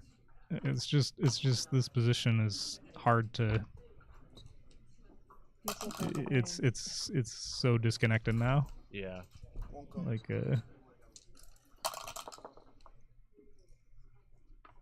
4 in. Wow. I guess you play 8 to 2 and come out. I don't know. This I think looks my like autoplay was 8 to 2, but I don't. I mean, know. this looks really strong for Rich, right? But you are winning 6-2. So there's 3s, 4s, a 5 to make the back of the prime. like, can you take if you're Steve? This was why I didn't like the double hit on the ace. You know, you just break up all your structure. If I'm Steve here, I certainly hate my position. Yeah. I don't mind giving Rich 2 versus 1, just because once he's within 4, within 3, within 4, they're not the same equity, but it's not such a big deal. So if I thought I could win this enough, I might take. That said, we've already got 3 checkers buried. Steve's getting rolled 3s, 4s, and 5s are all huge. Not Steve, Rich is. 5 is okay. That's true. Yeah, I don't know. Bob says the Ben looks so clean. Thanks, Bob. Hello. Let's say he rolls like a 6-1.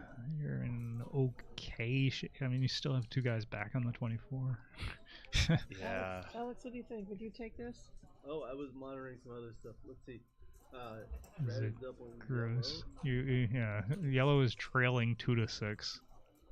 Like, one thing for people to consider Steve as does well, pass. part of the reason Steve's thinking about taking this is because he does have the ace point. I mean, you win a good chunk of games with the ace point. It's just that he may not be able to turn it into an ace point game because he's already got the deuce made, and it's just yeah, the ace point is a liability there, not really an asset. Like I mean, Steve's 24 points? I guess it's better than being on the bar, but yeah. I guess my point is being you win what 17, 18% or something with the ace point later. Of a well-timed ace point game, yes. Yeah, well, there is the well-timed part, yes. If you've buried checkers in your board, it goes down very quickly. And this is why they pay Matt the big bucks. So are you coming out here? No, These are so hard oh. for me. He's entering 6s. Come out from the. Just come down and try to. Normally I play 24 to 18. Yeah. Because you don't like being on the 24 points so much. I mean, 13-7 is also an improvement to your position, but like getting off the 24 point is. I don't know. Usually I like to get off the 24 point when I have the chance and I have him outboarded. Are you hitting here just Yeah. to prevent him from... Yeah. Yeah. I mean, you have all the guys in the zone. You have them outboarded. My immediate thought is, why am I playing a second 5 down immediately? I'm thinking about, like, do I come around down and hit? But it's a pretty wide open position. So do you like coming down to the 8 with 2 and having that point instead of leaving a blot? For sure, I gotta make the 8 point Okay. because a point is better than not having a point. And the blot on the 10 versus on the 15. Ace 3 double hitting. Oh wow. Well, my play would have worked out better, but Hindsight's great, isn't it? Isn't it? Double Oh, deuces double twos, comes okay. in and makes the 22-point anchor, I think. Yeah, he doesn't really have Yep. timing for this back game anyway, but this is still better than the ace deuce.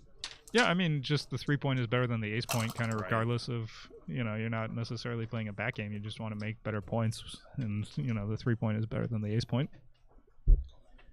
Well, talk about back games. Alex wrote a great book. Everybody should take a look at it. It's strategic back game strategies. 300 pages. I would of think you good come material. up with a 3, right? Oh, yeah. Like you don't want to get primed with a 6 or a 1. Right, with a 6. Well, the 1 is okay, but the 6 is like a lot stronger. Yeah. Okay. I don't know if you guys have heard the #1 rule of back Oh, games, but in case you haven't, #1 rule of back games: don't play a back game. Back games are actually. Is that in the book? All right. So 4-3 made the 4. 6-1's beautiful. Makes the 5 point. 2 plays to choose from. No, make the and 5 apparently point. there's only 1 play, but I would very much consider hitting if I was sitting in Steve's shoes. Oh, really? All right. That doesn't like it. Really? It's the 5 point. I mean, he has 4 men back. I don't know. Steve can just make it later. What are you worried about? He has 5 guys back.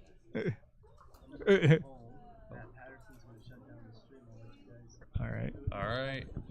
Well, thank you, Alex, for everything you're doing for the tournament. Mm-hmm. Thank you, Alex. Thanks, Alex. So are you Are you just playing on if you're Steve, or you No. still haven't been good enough? No, he's gonna double here. Okay. Because I mean, the timing hasn't really been good for a 2-3 game, but I guess he didn't have the 5 yet. So without the 5, you just can't really cube yet. It's not just a 2-3 game. It's Rich is trying to win going forward. You know, and he has a 4-point board, and you have a 2-point board. Yeah, okay, yeah, makes so, sense. So even Steve didn't think this was good enough, I guess. I don't really know why I didn't double this one. Like, this one looked like I would have doubled. And here, Steve's not making the 7 because he doesn't want to create points. He has to break. He doesn't want to leave a shot. He doesn't want to get hit when Rich has a 4-point board. Okay. I mean, it was only entering 5s, though. That was enough. Okay. Yeah, I would have doubled and then, I don't know, gone from there. Yeah. Yes, Matt's saying he probably wouldn't have had to make those, or maybe wouldn't have had to make those decisions. Well, I don't know. I mean, I would, you know, it would be a different position if he was holding the cube. Sure. Maybe he would have. I don't know, but like, you know, it makes sense to. So what now? Brown cow, 5-4 to play. Are you hit to stop him from making the anchor? Because you know he doesn't want to. He wants to go forward, right? He wants to. You know, he doesn't have timing for a back game. He wants to keep going forward. To go forward in a back game, or so in a key hit. Part of any back game is to have an outside point that you connect. Yeah, with. so hit and then play 11 to. Why this one? Too big to me. I'm not sure why he wants to leave 3 blots. He could have just gone 11 to 6, right? Instead, he's getting hit here, and now he has 3 blots. I don't understand why he didn't play with 1 blot. Man, no, it can't be too good. He's nowhere near too good. He's leading 7-2. Now you just have to hit because you don't want him coming in and hitting back anywhere. Also, not much better to do with it. If you have to play a back game, what are the 2 points? Is it the 2-3? It's the strongest for a back game position? Well, you have to take what you get, you know. But if you have infinite timing, you want the ace deuce. Yeah, it's all about timing. If you have ace deuce is the best, but you have to be behind by a ton of pips. If you get like 3, 120 or something. you know, if you get 4 points or 5 points, then right. Actually, the 1, 2, 4, 5, 6 back game is very strong. I've heard that. I have heard that. I might not be as experienced as you guys, but I have heard about that one. Rich is not thinking about a cube. Okay.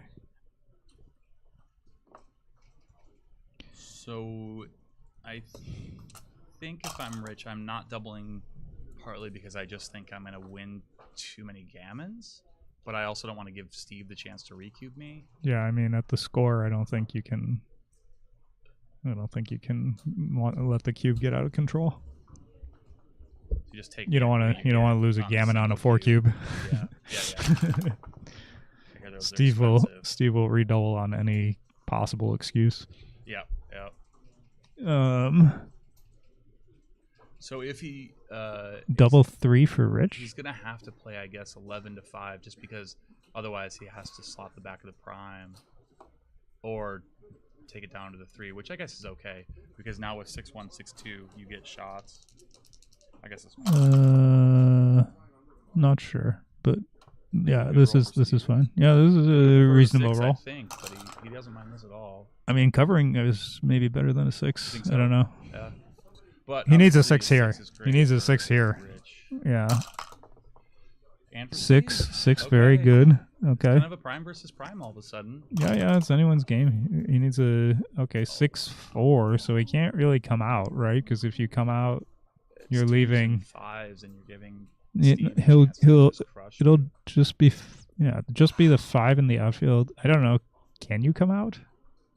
Steve has slightly more timing by a couple pips, but he is on roll. Let's say you don't. Then Steve's on roll. I'm gonna have to come out later.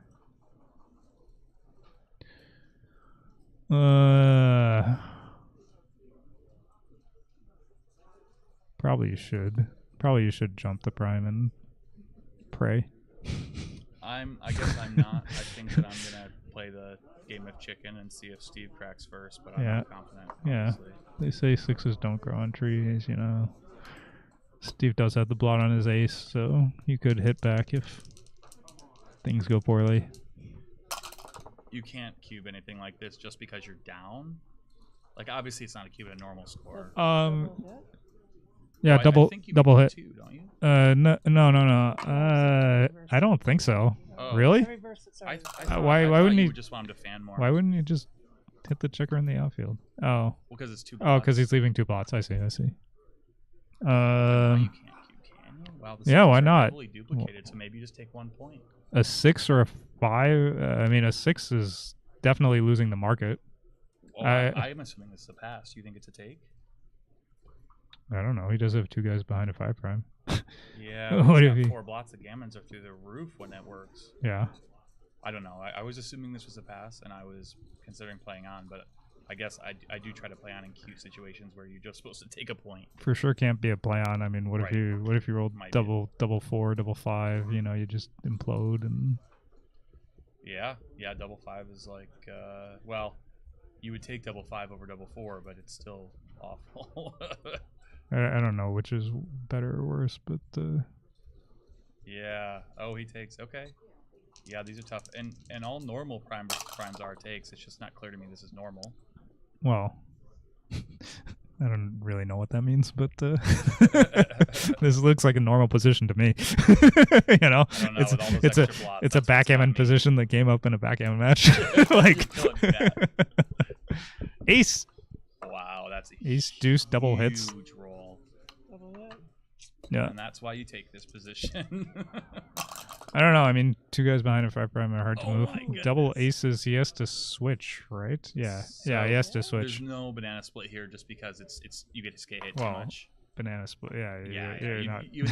The reason I would think about it for a moment is just because I'd rather have that last checker on the 2 point, but you just obviously, it makes sense that you can't do it. All right, 3-2 hits. Buys him some more time. Yeah, I mean, Steve is still an underdog to win the game by quite a bit, but just because he has to roll so many 6s and 1s. Yeah. He's much more likely to crack his board than to escape, right? Yeah. Makes sense. But he still slots an off chance he can roll a 6-1 or similar. That was cocked. Yeah, he tries to roll just the die. Okay. All right, Steve is desperate for a 6. Needs a 6 very badly. And if it had a 1 in it, he would be so happy. Not the worst. Yeah, I have to play 24-23. And probably 4-2. Oh, wow. 6, 12, 19 yeah. away. Yeah, I think 4-2. You want to start clearing your high points and fill in your low points. And just hold as much of the board as you can in case you can remake it, or just... Yeah. Oh. It does this. Well, that's, I don't know. guess, a play. It's the same idea, but not exactly. Yeah, I mean, it's okay. I probably would have done better when he comes in, because he'll be behind the prime a little bit, but it's probably still not. Well, you're not really gonna prime him. You know, you're so far out primed that like you're not blocking him from escaping your prime, right? You're just right. Can you keep him on the bar long enough? Right. You just need him to dance so that you can squeak away somehow. So this now I think is match winning percent for Rich just went through the roof. Am I crazy? Like, yeah, no, he's a big favorite to win a gammon. Yeah, like a big favorite to win a gammon, and hardly loses the game ever. I mean, it's possible, but you know, he's already got 2 checkers dead. He's got, you know, any roll that comes in is going to crack the board even further. So, you know, there's a 3rd checker dead. But he can still make a prime. Yeah. He can make a closeout. It is possible. And, you know, crazy things have happened in backgammon. You think? I've done some crazy things. I can think of some crazy things I did to you and Stick in Vegas. Yeah. I remember those. Well... I don't remember the exact things, but I have some traumatic memories. It was brilliant. They'd come over, we'd have a chouette, and they just couldn't believe that I won another game. Yeah, game after game. There's a 4th checker dead. Closeout is no longer possible. Oh, dang it. 3, 6. Comes around to the 10 point to catch any fleeing checkers. It's happening. We're waiting for you. 5-3 kills another checker. So I'm now thinking about clearing the 7, pre-clearing a 7. So maybe next roll even 1, 2, 3, 4 combo. Do you like that idea, or you just doesn't really matter because Steve's board's so broken down? I think it just basically matters what you roll, and like you don't really. You roll. Yeah, you kind of don't want to let him out, but on the other hand, you don't really have a whole lot of choices in how you're gonna play. Yeah, fair enough. You know, when Steve's board is totally broken down, you mostly don't want him to escape, because like escaping is how he's gonna try to run off the gammon. Right. Even if he hits a shot, it won't matter much because you're coming right in. So this is an interesting deuce here. So you can play 7 to 5, or you can play 6 to 4, right? 7 to 5. No, not 5 to 3. Not that one. I don't remember you giving that option. Yeah, that's not one of the options. So I mean, 7 to 5, you just don't mind being hit here because you come in and hit back. Right. You end up making that's the the point idea, that is that you want, when he has 2 blots on his side of the board, you know, maybe you can hit something somewhere, right? Either hit him, either hit the blot that he leaves behind on your deuce point, or hit one of the blots on his side of the board, or try to make a point. So here he should just hit. In this case, he rolled a 6, so he got the ability to hit without getting hit. But you know, it's kind of the same idea. 2 hits, 5 comes around. Or you don't bury a checker? No, you do. You do. Okay. You do. Just trying to get off gammon. Yeah. Trying to win. Yeah. 2-6. He's gonna Comes hit in again. and hits. Yeah. Yep. 1-3. It's gonna have to give him the direct, but you know, it's okay. He's still got 1 checker around. Okay, 6-3 hits and covers. So that will. So now Steve put him would back love on to the just gammon come train. Right back in. That way he can get out with the first 6. What are the gammon odds at this point? We're back on I'm gonna guess 75. Yeah, something like that. You think so? Yeah. Take the over or the under? I don't know. Don't know. It's a lot. It's high. It rounds to often. It's obviously not anywhere close to Jin, because there's always a chance of a hit, and then you can save. But it seems like it's probably over 75. I'm guessing. I think Rich is supposed to double. He just touched the cube. Let's ask the rules guy. Yeah, ask the rules guy. Oh, that's Rich. 6-2. This was a important roll. He could leave a lot of double shots there, so he's happy to get through it. Double this 6. was Okay. Also quite a good. Yeah, roll. comes to the 6 point. I think the gammons just went under 50, right? Maybe. It's gonna be a fairly close race now, right? Yeah. He's got 5 off. 6-4 is another big roll. It comes to the 6 and 9. People might see that you can make the 3 and be Oh, tempted. you but could you're make the just- 3. I don't think you're ever holding him, right? You're just trying to get off the gammon, and maybe you make the 3 later accidentally, but Well, I think you take the crossover. I mean, making the 3 is good if you hit a shot, Right. But you don't want to waste pips in the gammon race, because it seems pretty close to me. So even here, you can make the 6 yeah, instead. Yeah. You're not wasting any pips in the gammon race. You know, Rich has been rolling good to take 2 checkers off every roll. Yeah, and not leave shots. It's gonna be close. Yeah. 6-2 is he might re-roll, but it's not bad. Oh, Double wow. aces? How do you? I guess you rip one off and play 3 to 2. I think you're always hitting with 1. And Yeah. You have to. Like, I think this is the play. Yeah, you take a checker off. So you can't take 2 off because it's too easy for your opponent to come in and leave lots of shots. This way he has to Fan. Okay. Now Rich is So anything that's not a deuce would leave a shot. Okay. Deuce and doubles was all he needed. Right. He got it. Okay, that's the backgammon percentage. Well, Backgammon doesn't count. Steve would just stay if he rolled an ace anyway, so the backgammons would be higher than they should be. Oh my. And there's a gammon. Wow, Okay. Rich Munitz, everyone. Good game. Yeah. So I think I can safely say that Rich will be the ABT point leader at the end of this weekend for the year. So congrats to him. The question will be whether he can win the final later on tomorrow. Steve Sachs is going to be falling into the fighters bracket. So the fighters bracket is all those players that have lost once. They continue to play off until one of them comes out on top, and that one person will play Rich Munitz in a single match final. That is something that different double elimination tournaments do differently, but here, if my memory is correct, Rich Munitz just won a special prize, which compensates him for being undefeated, but that means that later on, when they play the final, if his opponent wins, he wins first place, even though both of them will have lost only once. And what time will everybody to tune in to see the final? So the final can be as late as like 8 p.m. tomorrow, but I think based on the number of players we have, it'll be earlier than that. Will there be an announcement so everybody will get pinged, or they just have to?